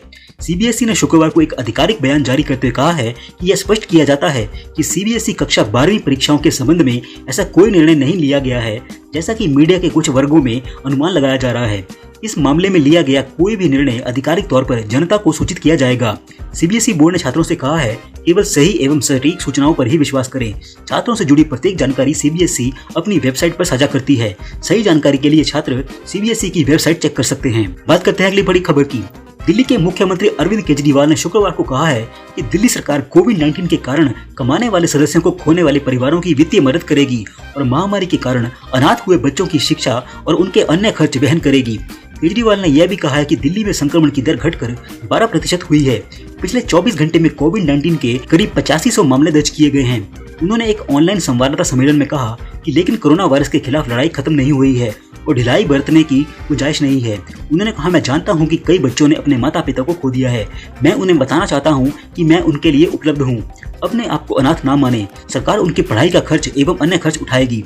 मुख्यमंत्री अरविंद केजरीवाल ने आगे कहा कि मैं जानता हूं कि बुजुर्ग नागरिकों ने अपने बच्चों को खो दिया है, वे उनकी कमाई पर आश्रित थे।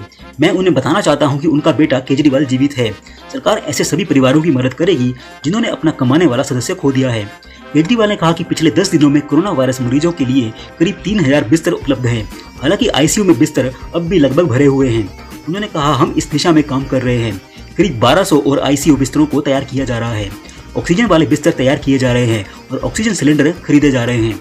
केजरीवाल ने कहा, हमें संक्रमण के मामले 0 तक ले जाने हैं। हम ढील नहीं बरत सकते, हमें लॉकडाउन का सख्ती से पालन करना होगा। स्वास्थ्य विभाग के अनुसार राष्ट्रीय राजधानी दिल्ली में बृहस्पतिवार को संक्रमण के लगभग 10,500 नए मामले सामने आए और 308 लोगों की मौत हो गई, जबकि संक्रमण दर 14.24% दर्ज की गई। बात करते हैं अगली बड़ी खबर की। फिलिस्तीन के साथ चल रहे हवाई संघर्ष के बीच इजराइल अब जमीनी लड़ाई की भी तैयारी कर रहा है। सीमा पर हथियारबंद टुकड़ियों के साथ 9,000 रिजर्व सैनिकों को तैनात किया गया है। इजराइल के प्रधानमंत्री बेंजामिन नेतन्याहू ने कहा है कि हमास को इस बार बहुत भारी कीमत चुकानी पड़ेगी। फिलिस्तीनी आतंकी संगठन हमास का युद्ध विराम प्रस्ताव इजराइल पहले ही ठुकरा चुका है। इससे पहले गुरुवार 14 मई की रात इजराइल ने रात भर गाजा पर हमले किए। डेली मेल की एक रिपोर्ट के मुताबिक रात भर में 1000 से ज्यादा बम गिराए गए। इजराइल के निशाने पर मुख्य रूप से हमास का टनल था। करीब 160 विमानों को इस ऑपरेशन में लगाया गया था। इजराइल डिफेंस फोर्स के हवाले से द टाइम्स ऑफ इजराइल ने बताया है कि 40 मिनट के इस हवाई ऑपरेशन के दौरान उत्तरी गाजा में करीब 150 टारगेट पर 450 मिसाइल गिराए गए। इस दौरान हमास के भूमिगत इंफ्रास्ट्रक्चर को हुए नुकसान का अभी भी आकलन किया जा रहा है। इस दौरान हमास के सैकड़ों आतंकी मारे गए हैं। अधिकारी ने बताया कि हमास की ओर से दागे गए ज्यादातर रॉकेट हमने हवा में ही तबाह कर दिए। उसके रणनीतिक केंद्र टनल को तबाह कर दिया गया। आईडीएफ ने ट्विटर पर हमास के कुछ आतंकियों की तस्वीरें भी जारी की हैं। इजराइल पर रॉकेट हमलों के लिए उन्हें जिम्मेदार बताते हुए उन्हें मार गिराने का दावा किया गया है। कहा गया है कि अब ये कभी भी आतंकी हमले की साजिश नहीं रच पाएंगे। हमास के स्वास्थ्य मंत्रालय ने गाजा में अब तक 119 मौत की पुष्टि की है। इनमें से 27 नाबालिग हैं। संघर्ष शुरू होने के बाद से गाजा में 600 लोगों के जख्मी होने की बात भी कही गई है। आईडीएफ के अनुसार सोमवार से अब तक गाजा से आतंकी 2000 से ज्यादा रॉकेट इजराइल पर दाग चुके हैं। अब तक 7 इजरायली नागरिकों की मौत की पुष्टि भी हो चुकी है। इजराइल में भारत की सौम्या संतोष की भी मौत हो चुकी है। मूल रूप से केरल की इडुक्की की रहने वाली 31 साल की सौम्या संतोष की मौत इजराइल के अशकलोन शहर में हमास के रॉकेट हमले की चपेट में आ जाने से हुई थी। जब हमला हुआ उस वक्त वह केरल में रह रहे अपने पति संतोष से वीडियो कॉल पर बात कर रही थी। इजराइल ने मुआवजा के साथ साथ उसके परिवार की देखभाल करने की भी बात कही थी। ब्यूरो रिपोर्ट, ताजा न्यूज। जय हिंद, जय भारत।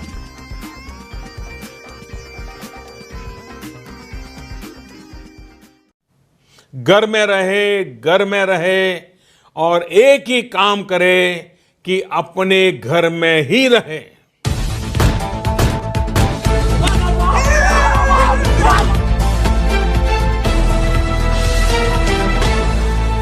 दोस्तों स्वागत करते हैं बिंदास खबरें में, जहां हम आपको बताते हैं देश दुनिया की ताजा बड़ी खबरें।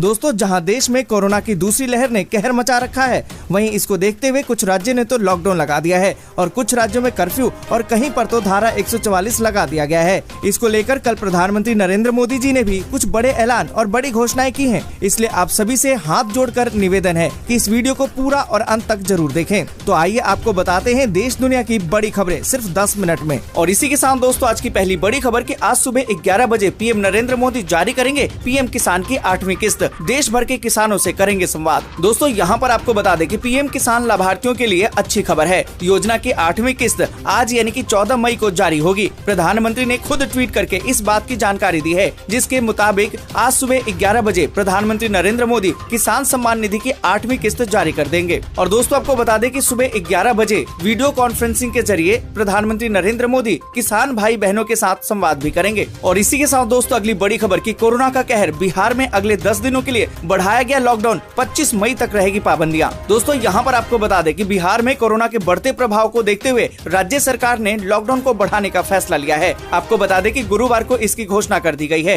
राज्य के मुख्यमंत्री नीतीश कुमार ने ट्वीट करके इसकी जानकारी दी है और कहा है कि राज्य में संक्रमण को रोकने के लिए 25 मई तक के लिए लॉकडाउन बढ़ाने का फैसला लिया गया है। और दोस्तों आपको बता दें कि देश में सबसे अधिक कोरोना के मामले वाले राज्य महाराष्ट्र में कोरोना की चेन को तोड़ने के लिए लॉकडाउन को बढ़ाने का फैसला लिया गया है। राज्य में अब लॉकडाउन 1 जून सुबह 7 बजे तक लागू रहेगा। अभी तक राज्य में 15 मई तक लॉकडाउन लागू किया गया था, लेकिन अब इसे फिर से बढ़ाने का फैसला ले लिया गया है। आपको बता दें कि लॉकडाउन के दौरान राज्य में पहले की तरह ही सिर्फ जरूरी सेवाओं के लिए छूट रहेगी और पहले जो पाबंदियां लगाई गई थी वे पूरी तरह से बनी रहेगी। और इसी के साथ दोस्तों अगली बड़ी खबर कि दिल्ली में मुफ्त मिलेगा 72 लाख लोगों को राशन, जल्द जारी किया जाएगा नया आदेश। दोस्तों यहाँ पर आपको बता दें कि सियासी सरगर्मियों के बीच दिल्ली में मई का राशन सामान्य दरों पर बांटे जाने के आदेश के तुरंत बाद बाद ही खाद्य और आपूर्ति विभाग ने 24 घंटे के अंदर ही इसको वापस ले लिया। इस संबंध में अब नया आदेश जारी किया जाएगा। इसमें मुफ्त राशन बांटे जाने के निर्देश दिए जाने की उम्मीद है। अब बताया ये जा रहा है कि मुख्यमंत्री अरविंद केजरीवाल इसका फैसला लेंगे कि राशन मुफ्त बांटा जाएगा या सामान्य दरों पर। दोस्तों यहाँ पर आपको बता दें कि प्रधानमंत्री नरेंद्र मोदी ने 24 अप्रैल को प्रधानमंत्री गरीब कल्याण अन्न योजना के तहत 2 महीने का सरकारी राशन मुफ्त देने का ऐलान किया था। इसके तुरंत बाद ही मुख्यमंत्री अरविंद केजरीवाल ने 4 मई को दिल्ली के 72 लाख लाभार्थियों को मई और जून का राशन मुफ्त दिए जाने की घोषणा की थी। लेकिन विभाग ने सोमवार को आदेश जारी किया कि कार्ड धारकों को राशन की कीमत देनी होगी। और इसी के साथ दोस्तों अगली बड़ी खबर कि मध्य प्रदेश सरकार अब कोरोना से बेसहारा हुए परिवार और बच्चों को 5,000 रूपए का पेंशन, फ्री राशन और शिक्षा देगी। दोस्तों यहाँ पर आपको बता दें कि मध्य प्रदेश सरकार कोरोना संक्रमण की वजह से बेसहारा हुए बच्चों और परिवारों को अब मुफ्त में राशन, परिवारों को पेंशन और बच्चों को निःशुल्क शिक्षा जैसी सुविधाएं देगी। आपको बता दें कि सीएम शिवराज सिंह चौहान ने इसकी घोषणा की है। आपको बता दें कि कोरोना संक्रमण से अपने को खो चुके परिवारों को इस तरह की मदद देने वाला मध्य प्रदेश देश का पहला राज्य बन गया है। और इसी के साथ दोस्तों अगली बड़ी खबर की कोविड वैक्सीन पर सरकार का बड़ा बयान। अगले 3 से 7 महीने में देश में होगी 200 करोड़ से ज्यादा डोज। दोस्तों यहाँ पर आपको बता दें कि कोरोना वैक्सीन पर सरकार की तरफ से एक अहम बयान आया है। बयान इसलिए अहम है क्योंकि देश में कोरोना वैक्सीनेशन का तीसरा फेज शुरू हो चुका है और अधिकांश राज्यों में वैक्सीन की कमी के मामले सामने आ रहे हैं। आपको बता दें कि केंद्रीय स्वास्थ्य मंत्रालय ने 13 मई को एक महत्वपूर्ण डेटा शेयर करते हुए कहा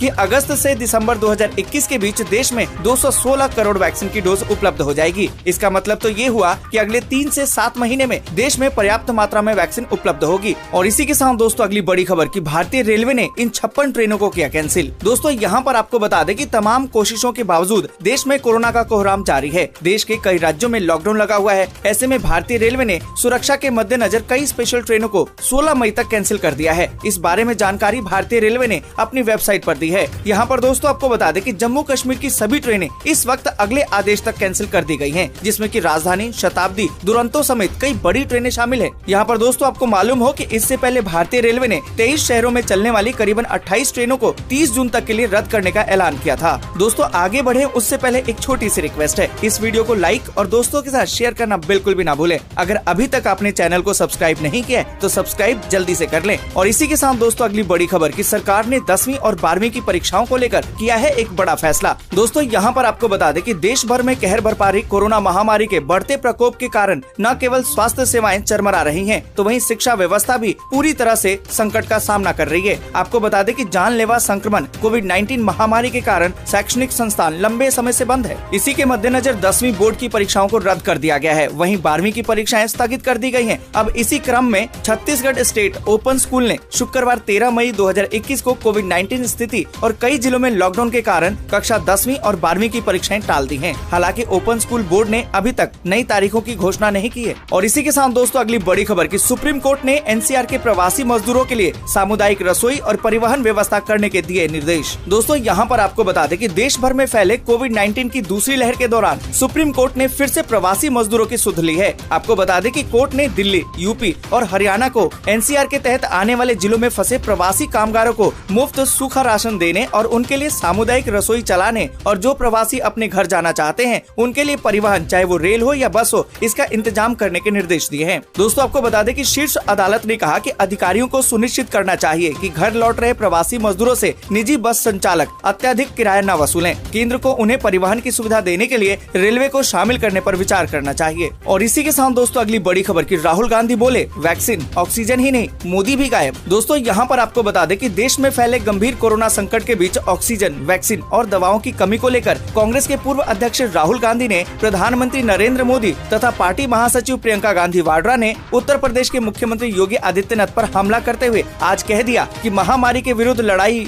गायब रहकर नहीं बल्कि पूरी तैयारी के साथ सामने आकर जीती जा सकती है। दोस्तों आपको बता दें कि प्रधानमंत्री पर तंज कसते हुए राहुल गांधी ने कहा कि वैक्सीन, ऑक्सीजन और दवाओं के साथ प्रधानमंत्री भी गायब है, बचे हैं तो बस सेंट्रल विस्टा, दवाओं पर जीएसटी और यहाँ वहाँ प्रधानमंत्री की फोटो। और इसी के साथ दोस्तों अगली बड़ी खबर की अगले हफ्ते से मिलने लगेगी स्पुतनिक वी वैक्सीन। जुलाई से देश में शुरू होगा इसका उत्पादन। दोस्तों यहाँ पर आपको बता दें कि देश में बढ़ते कोरोना के मामलों के बीच गुरुवार को नीति आयोग के सदस्य डॉक्टर वीके पॉल ने कहा कि भारत के बाजार में अगले हफ्ते से स्पुतनिक वी वैक्सीन की बिक्री शुरू हो जाएगी। वहीं उन्होंने एक और बड़ी जानकारी देते हुए कहा कि जुलाई से इस वैक्सीन का उत्पादन भी भारत में शुरू हो जाएगा। और दोस्तों आपको बता दें कि इसके साथ ही उन्होंने कहा कि FDA WHO द्वारा अनुमोदित कोई भी वैक्सीन की कंपनी भारत आ सकती है। आयात लाइसेंस 1-2 दिनों के भीतर दे दिया जाएगा। और इसी के साथ दोस्तों अगली बड़ी खबर कि दिल्ली में कोरोना के बीते 24 घंटे में सामने आए 10,489 केस, जबकि 308 मौतें। दोस्तों यहाँ पर आपको बता दें कि दिल्ली में बीते 24 घंटे में कोरोना के नए मामलों में उल्लेखनीय कमी आई है। दोस्तों आपको बता दें कि दिल्ली में बीते 24 घंटे में 10,489 मामले सामने आए। हालांकि बड़ी संख्या में हो रही मौतें अब भी दिल्ली के लिए चिंता का विषय बना हुआ है। सरकारी आंकड़ों के अनुसार दिल्ली में बीते एक दिन में 308 मौतें हुई हैं। पर दोस्तों अच्छी बात तो ये है कि इसी अवधि में 15,189 मरीज ठीक होकर घर जा चुके हैं। वहीं दोस्तों आपको बता दें कि महाराष्ट्र में बीते 24 घंटे में 42,582 नए केस मिले, वहीं 850 लोगों की मौत हो गई है। जबकि अगर बात करें कर्नाटक की तो यहाँ 24 घंटे में कोरोना के 35,297 नए केस मिले, वहीं 344 लोगों की मौत हो गई है। वहीं यूपी में 24 घंटे में कोरोना के 17,775 नए केस मिले, जबकि 281 लोगों की मौत हो गई।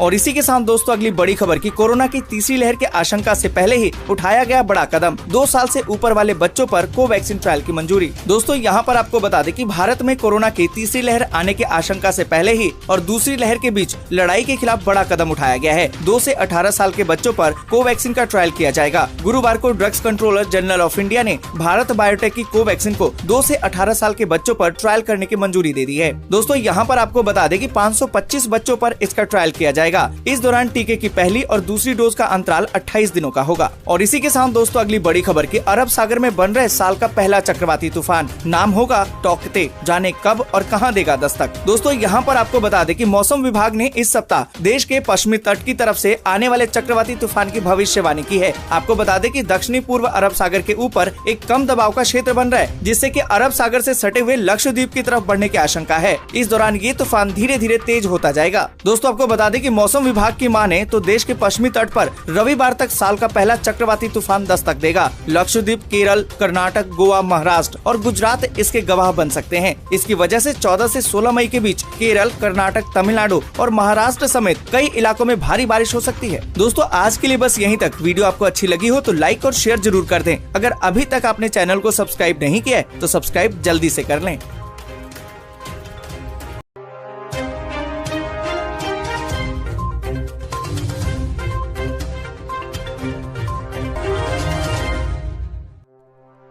एक बार फिर आपका स्वागत करते हैं ब्राइट फैक्ट्स में, जहां हम आपके लिए हर दिन लेकर आते हैं देश और दुनिया की 50 सबसे बड़ी खबरें।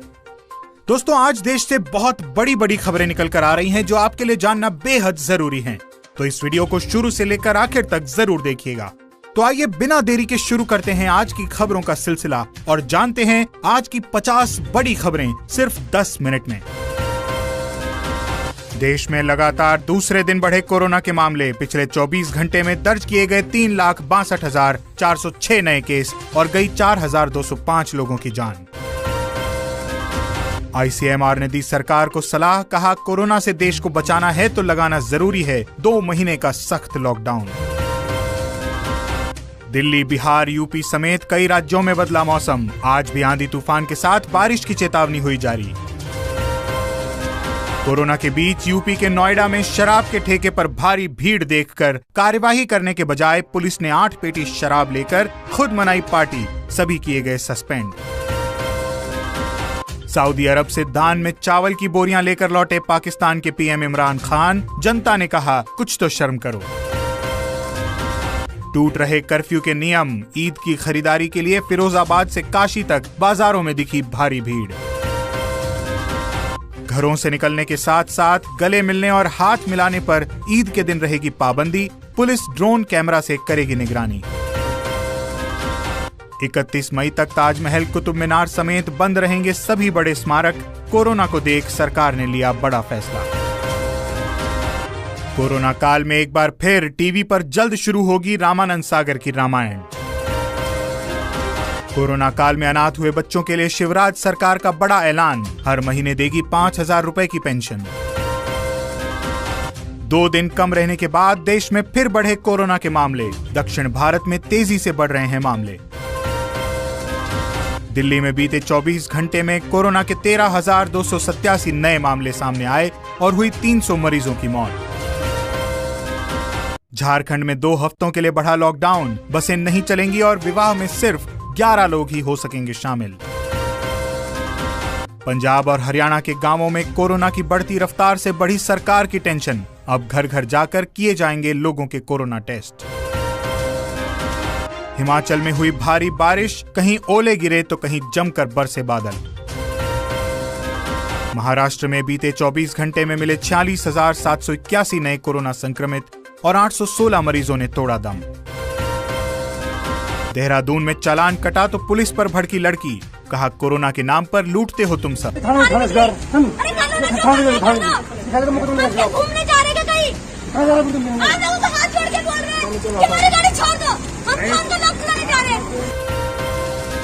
केदारनाथ में शुरू हुई जमकर बर्फबारी, 17 मई को खुलने हैं मंदिर के कपाट। बाजार में कीमत 40 रुपए, लेकिन किसानों को मिल रहे हैं सिर्फ 8 रुपए प्रति किलो। नाराज होकर भिंडी की सारी फसल खिला डाली जानवरों को। यूपी में कोरोना मरीजों की संख्या में दिखी लगातार गिरावट, आज आए 20,463 नए मामले और गई 321 लोगों की जान।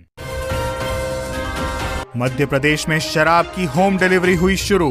भोपाल, इंदौर, ग्वालियर और जबलपुर, इन चारों शहरों में की गई शुरुआत।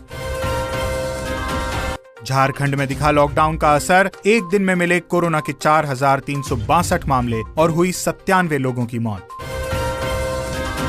अमेरिका में बच्चों के लिए कोरोना वायरस वैक्सीन को मिली मंजूरी, अब बच्चों को भी लगाया जाएगा टीका।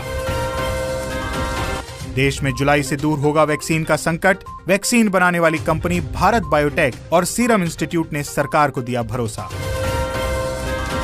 यूपी में अब कोरोना वैक्सीन लगवाने के लिए नहीं होगी आधार कार्ड की जरूरत, बिना आईडी प्रूफ के ही लगवा पाएंगे वैक्सीन। बिहार में पिछले 24 घंटे में मिले 9,863 कोरोना संक्रमित और हुई 251 लोगों की मौत। अवैध वसूली में फंसे लखनऊ के 3 अस्पताल, एक मरीज से एक दिन में वसूले 1.66 लाख रुपए। गंगा नदी में मिल रहे लोगों के शवों पर बॉलीवुड सितारों का फूटा गुस्सा, सरकार को ठहराया जिम्मेदार। कर्नाटक में मिले एक दिन में कोरोना के 39,998 मामले और 517 लोगों की गई जान। हवन के धुएं से कोरोना को हराने में जुटा बजरंग दल, गली गली जाकर किया धुआं। 592 करोड़ रुपए खर्च कर मुकेश अंबानी ने ब्रिटेन में खरीदा आलीशान महल। केजरीवाल सरकार की मुफ्त राशन की घोषणा निकली झूठी, जनता हुई निराश। यूपी के नंदग्राम इलाके में महाराष्ट्र पुलिस पर हमला करने वाले 6 आरोपी हुए गिरफ्तार।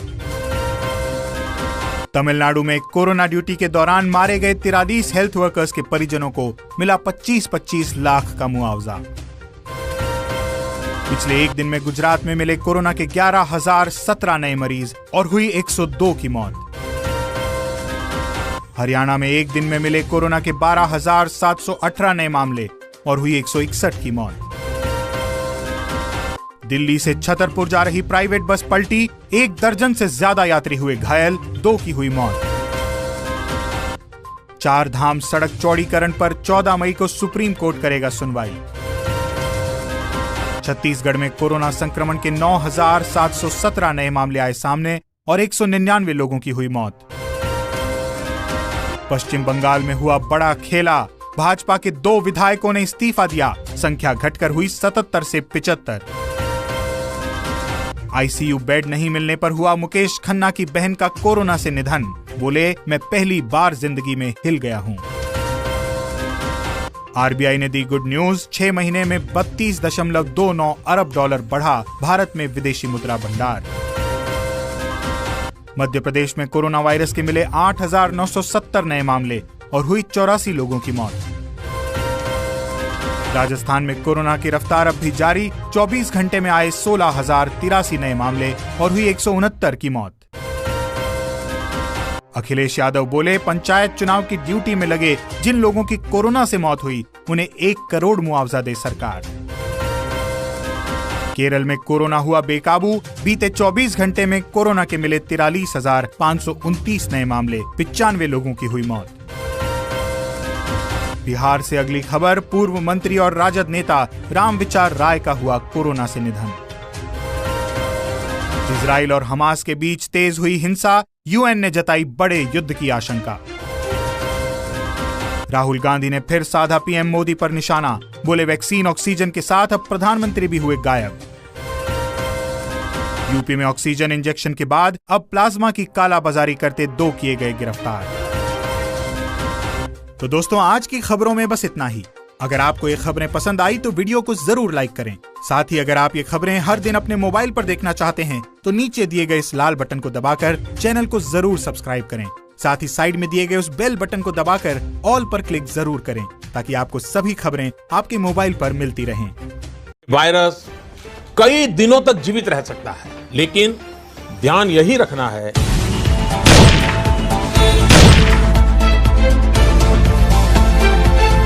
जी हां दोस्तों, कोरोना वायरस की दूसरी लहर का कहर रुकने का नाम नहीं ले रहा है। स्वास्थ्य मंत्रालय के आंकड़ों के मुताबिक पिछले 24 घंटों में 3,62,720 कोरोना के नए मामले सामने आए हैं। वहीं पिछले एक दिन में कोरोना से 4,120 लोगों की गई है जान। इसके अलावा पीएम किसान सम्मान निधि की 8वीं किस्त आज जारी करेंगे प्रधानमंत्री नरेंद्र मोदी। साथ ही सरकार ने कोरोना के टीकाकरण के लिए लागू किया यह नया नियम और इस राज्य के परिवारों को 5,000 रुपए देने का हुआ है बड़ा ऐलान। साथ ही इन राज्यों और शहरों में आज एक बार फिर से लॉकडाउन बढ़ाने का ऐलान हो चुका है। तो दोस्तों ऐसे में क्या खुला रहेगा, क्या रहेगा बंद, सब कुछ इस वीडियो में जानने को मिलेगा। इसके अलावा किसानों, छात्र छात्राओं, मजदूरों और आम नागरिकों के लिए भी इस वीडियो में बड़े काम की और फायदे की खबरें हैं। तो नमस्कार, जय हिंद, वंदे मातरम भाइयों और बहनों, स्वागत है आपका भारत के सबसे बड़े सरकारी न्यूज चैनल पर। तो दोस्तों टुडे ब्रेकिंग न्यूज के साथ देश और राज्य की 15 बड़ी ताजा खबरों के साथ कोरोना की लेटेस्ट अपडेट और लॉकडाउन की खबरों को लेकर इस वीडियो में हम आपके सामने हाजिर हो चुके हैं। तो दोस्तों सारी खबरें सिलेक्टेड और आप लोगों के काम की खबरें हैं, इसलिए भाइयों और बहनों आप वीडियो को शुरू से लेकर लास्ट तक ध्यान से देखिएगा।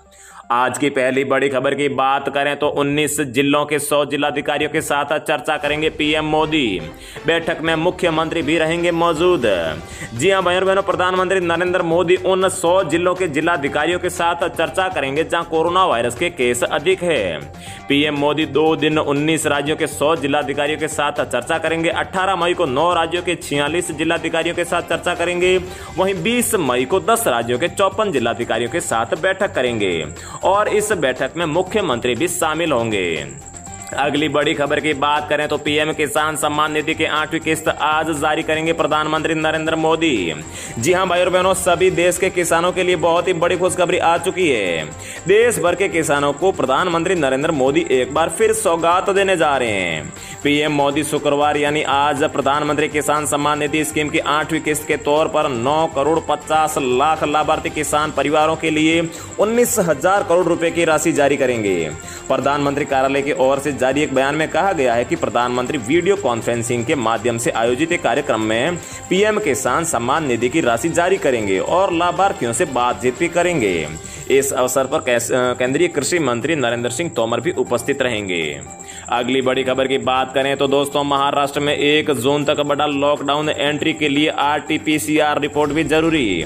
जी हां दोस्तों, बुधवार को हुई कैबिनेट की बैठक में लॉकडाउन को 31 मई तक बढ़ाने की बात की गई थी, लेकिन महाराष्ट्र के सीएम उद्धव ठाकरे की मुहर लगनी बाकी थी और आज राज्य सरकार की तरफ से इस संबंध में प्रेस रिलीज जारी कर इसकी पुष्टि की गई है, जिसमें कहा गया है कि लॉकडाउन के दौरान सख्ती जारी रहेगी और लॉकडाउन में किसी तरह की कोई भी ढील नहीं दी जाएगी। अगली खबर की बात करें तो सीएम नीतीश का ऐलान, बिहार में 25 मई तक जारी रहेगा लॉकडाउन, बताइए वजह। जी हां भाइयों और बहनों, महाराष्ट्र के बाद बिहार में नीतीश कुमार की सरकार ने भी राज्य में लॉकडाउन की अवधि को बढ़ा दी है। अब राज्य में 25 मई तक लॉकडाउन जारी रहेगा।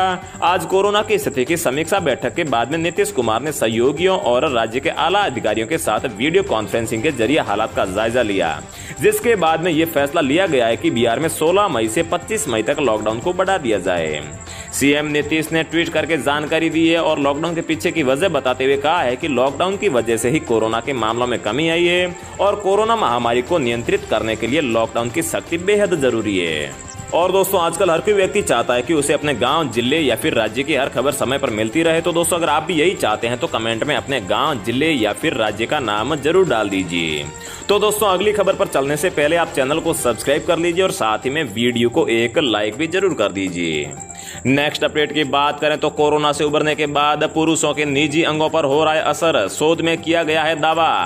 जी हां भाई और बहनों, कोरोना संक्रमण के शिकार से लोग उबरने के बाद अलग अलग परेशानियों का सामना कर रहे हैं।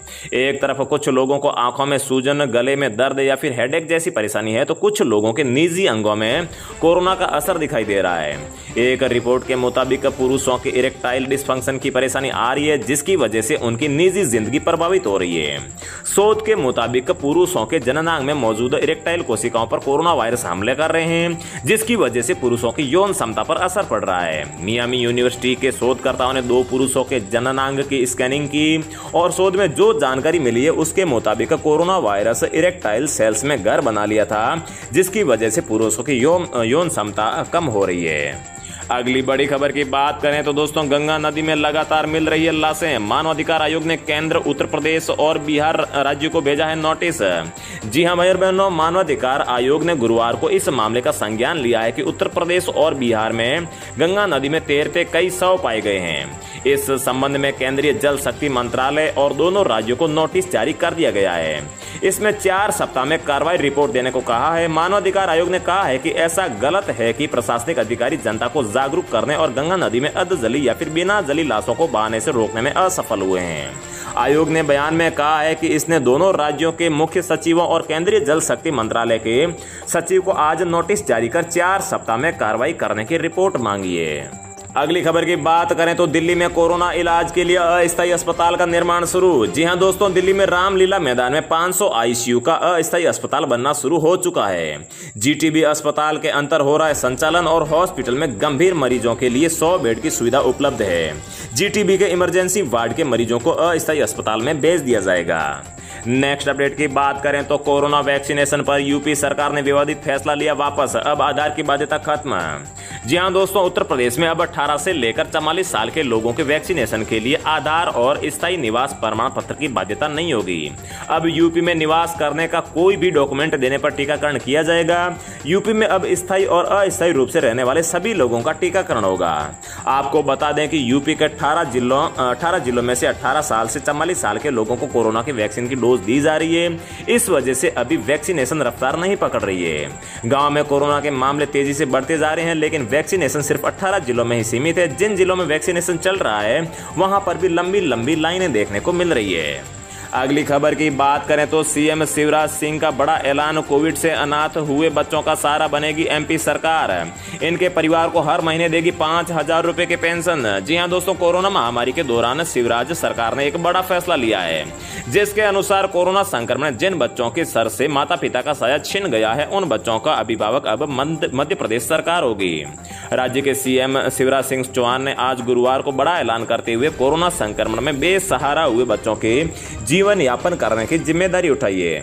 जिस घर में कोई कमाने वाला नहीं है, ऐसे परिवारों को हर महीने 5000 रुपए की पेंशन दी जाएगी और उन बच्चों को मुफ्त की शिक्षा भी सरकार के द्वारा उपलब्ध करवाई जाएगी। अगली बड़ी खबर की बात करें तो सरकार ने कोरोना के टीकाकरण के लिए लागू किया यह नया नियम। दोस्तों, केंद्र सरकार ने अब कहा है कि अगर किसी को कोरोना संक्रमण हुआ है तो ठीक होने के 6 महीने के बाद वो वैक्सीन की डोज ले सकते हैं। हालांकि पहले एक्सपर्ट की तरफ से यह कहा गया था कि कोविड से रिकवर होने के 6 से 8 हफ्तों के बीच वैक्सीन ली जा सकती है। कोविशील्ड वैक्सीन की 2 डोज के बीच का गैप भी अब 6 से 8 हफ्ते से बढ़ाकर 12 से 16 हफ्ते कर दिया गया है। राष्ट्रीय तकनीकी सलाहकार समूह की सिफारिश के बाद में यह फैसला लिया गया है। अगली अपडेट की बात करें तो इस कंपनी ने किया बड़ा ऐलान, कोविड से मरने वाले कर्मचारियों के परिवार को 2 साल तक सैलरी के साथ बच्चों की पढ़ाई का भी देगी खर्च। जी हां दोस्तों, देश कोरोना संक्रमण से मरने वालों का आंकड़ा लगातार बढ़ता ही जा रहा है और संक्रमण को रोकने में मदद के लिए कई कंपनियों ने हाथ आगे बढ़ाए हैं। इसी कड़ी में बजाज ऑटो ने फैसला लिया है कि जिन कर्मचारियों की कोविड-19 के कारण मौत हो गई है, उनके परिवार को कंपनी 2 साल तक उनकी सैलरी देती रहेगी। इतना ही नहीं, मृतक कर्मचारियों के बच्चों की पढ़ाई लिखाई का सारा खर्च भी कंपनी जीवन भर उठाएगी। अगली खबर की बात करें तो इस सेक्टर के लाखों कर्मचारियों के लिए महंगाई भत्ते का हुआ है ऐलान, जाने किसको कितना मिलेगा। सार्वजनिक क्षेत्र के बैंकों के करीब 8,50,000 कर्मचारियों का महंगाई भत्ता तय हो गया है। यह डीए मई, जून और जुलाई 2021 के लिए है। इंडियन बैंक्स एसोसिएशन ने इसका ऐलान कर दिया है। गौरतलब है कि केंद्र सरकार के 52 लाख से ज्यादा केंद्रीय कर्मचारियों को अभी तक अपने महंगाई भत्ते बढ़ने का इंतजार है। कोविड को देखते हुए केंद्र सरकार ने तो अब उनका जो महंगाई भत्ता है वो रोक ही दिया है और इंडियन बैंक्स एसोसिएशन ने all India average consumer price index के आंकड़े आने के बाद इसका ऐलान किया और इस बार बैंक कर्मचारियों के महंगाई भत्ते में 7 स्लैब्स की कमी आई है। अगली खबर की बात करें तो अगर आप घर में खाना बनाने के लिए रसोई गैस सिलेंडर का इस्तेमाल करते हैं तो आप लोगों के लिए एक बड़ी खुशखबरी आई है, जिसके तहत आप मात्र 9 रुपए में एक गैस सिलेंडर बुक कर सकते हैं। तो दोस्तों, आपको सुनने में मजाक लग रहा होगा, लेकिन मैं आपको बता दूं कि पेटीएम कंपनी ने इस महीने भी कैशबैक का ऑफर चलाया, जिसके तहत अगर आप सबसे पहली बार अगर कोई भी ग्राहक यहां पर पेटीएम से गैस सिलेंडर की बुकिंग करता है तो उसे 809 रुपए वाला गैस सिलेंडर मात्र 9 रुपए में मिलेगा और 800 रुपए का उसे कैशबैक मतलब कि स्क्रैच कार्ड मिल जाएगा, जिसको उसे आने वाले 7 दिनों के भीतर इस्तेमाल करना होगा, जिससे उसका सिलेंडर मात्र 9 रुपए में पड़ेगा। तो दोस्तों, रोजाना ऐसी ही खबरें पाते रहने के लिए चैनल को सब्सक्राइब करके बेल आइकन जरूर प्रेस कर लीजिए। जय हिंद, वंदे मातरम।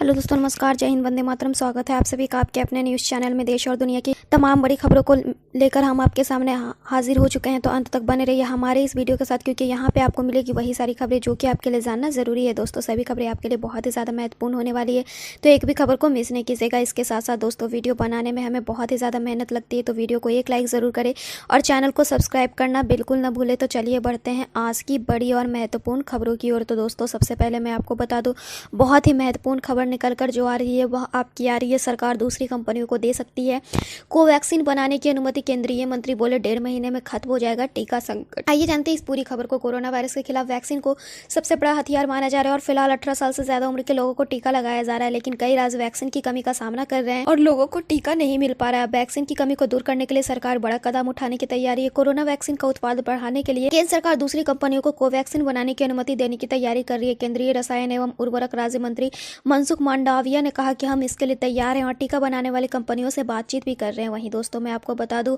अगली खबर आ रही है। कोरोना महामारी के बीच गुजरात में तौकाते तूफान का खतरा है, भारी तबाही की आशंका। जी हां दोस्तों, कोरोना वायरस महामारी के बीच गुजरात में चक्रवाती तूफान का खतरा मंडरा रहा है, जो भारी तबाही मचा सकता है। मौसम विभाग ने 17 और 18 मई को पश्चिमी तट की ओर से चक्रवाती तूफान आने की भविष्यवाणी की है। हालांकि इस चक्रवात के पाकिस्तान में कराची के तट से टकराने की संभावना है, लेकिन गुजरात के समुद्री किनारे भी इसकी चपेट में आ सकते हैं। वहीं दोस्तों, मैं आपको बता दूं, अगली खबर आ रही है। WHO ने बताई इंडिया में कोरोना के बेकाबू होने की बजाय रिलीजियस और पॉलिटिकल कार्यक्रमों को बताया जिम्मेदार। जी हां दोस्तों, भारत में कोरोना वायरस की दूसरी लहर बरपा रही है।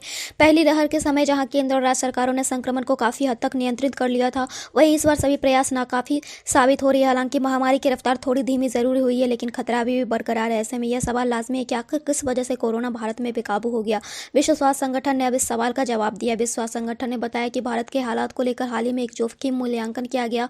इस दौरान यह बात सामने आई कि विभिन्न धार्मिक एवं राजनीतिक कार्यक्रम सहित कोविड-19 के मामलों में बढ़ोतरी के कई संभावित कारक जिम्मेदार रहे। खासतौर पर धार्मिक एवं राजनीतिक आयोजनों में भारी भीड़ जुटी, जिसके चलते सामाजिक रूप से लोगों का मेलजोल बढ़ा। WHO ने बुधवार को प्रकाशित महामारी संबंधित अपनी साप्ताहिक कोविड-19 अपडेट रिपोर्ट में कहा कि वायरस के B1617 वेरिएंट का सबसे पहला मामला अक्टूबर 2020 में सामने आया था। भारत में कोविड-19 के बढ़ते मामलों और मौतों ने वायरस के B1617 वेरिएंट सहित अन्य वेरिएंट की अहम भूमिका को लेकर सवाल खड़े किए हैं, जिसके तहत कई फैक्टर्स को इसके लिए जिम्मेदार भी खड़ा किया है WHO ने। वही दोस्तों, मैं आपको बता दूं, अगली खबर जो आ रही है वह आपकी आ रही है। कोविशील्ड के 2 डोज के बीच 12 से 16 हफ्ते का होगा गैप, संक्रमित को 6 माह बाद लगे वैक्सीन। जी हां दोस्तों, कोरोना वैक्सीन की कमी के बीच टीकाकरण पर बनाई गई राष्ट्रीय तकनीकी सलाहकार समूह ने कई सिफारिशें की।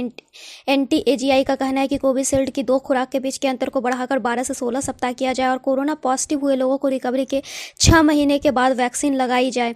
वहीं दोस्तों, मैं आपको बता दूं, अगली खबर जो आ रही है वह आपकी आ रही है गूगल को लेकर। गूगल फोटोज़ अगर आप भी यूज़ करते हैं तो जल्द ही आपको देने होंगे इसके लिए पैसे। जी हाँ दोस्तों, गूगल फोटोज़ यूजर्स को अभी तक unlimited free storage photo store करने के लिए मिलता था। पिछले साल गूगल ने अनाउंस किया कि यह अनलिमिटेड फ्री फोटो बैकअप को खत्म कर रहा है। इस साल 1 जून से आप फ्री में high quality photo Google photos के क्लाउड पर स्टोर नहीं कर पाएंगे। यूजर्स गूगल के साथ मिलने वाले 15 GB क्लाउड स्टोरेज का यूज़ कर सकते हैं। यदि आप 15 GB से ज़्यादा फोटो स्टोर करना चाहते हैं तो आपको गूगल वन का सब्सक्रिप्शन लेना होगा। इसके बाद आपको फोटो स्टोर करने के लिए क्लाउड स्टोरेज दिया जाएगा। अगर आप ऐसा नहीं करते हैं तो 1 जून के बाद आप कई फोटो को खो सकते हैं। इसके लिए ज़रूरी है आप सभी फोटो गूगल फोटोज से आने अपने पीसी या मैक में डाउनलोड कर ले। तो फिलहाल इस वीडियो में इतना ही। ऐसे ही खबरों के लिए बने रहिए हमारे चैनल के साथ। Then bye and thanks for watching this video.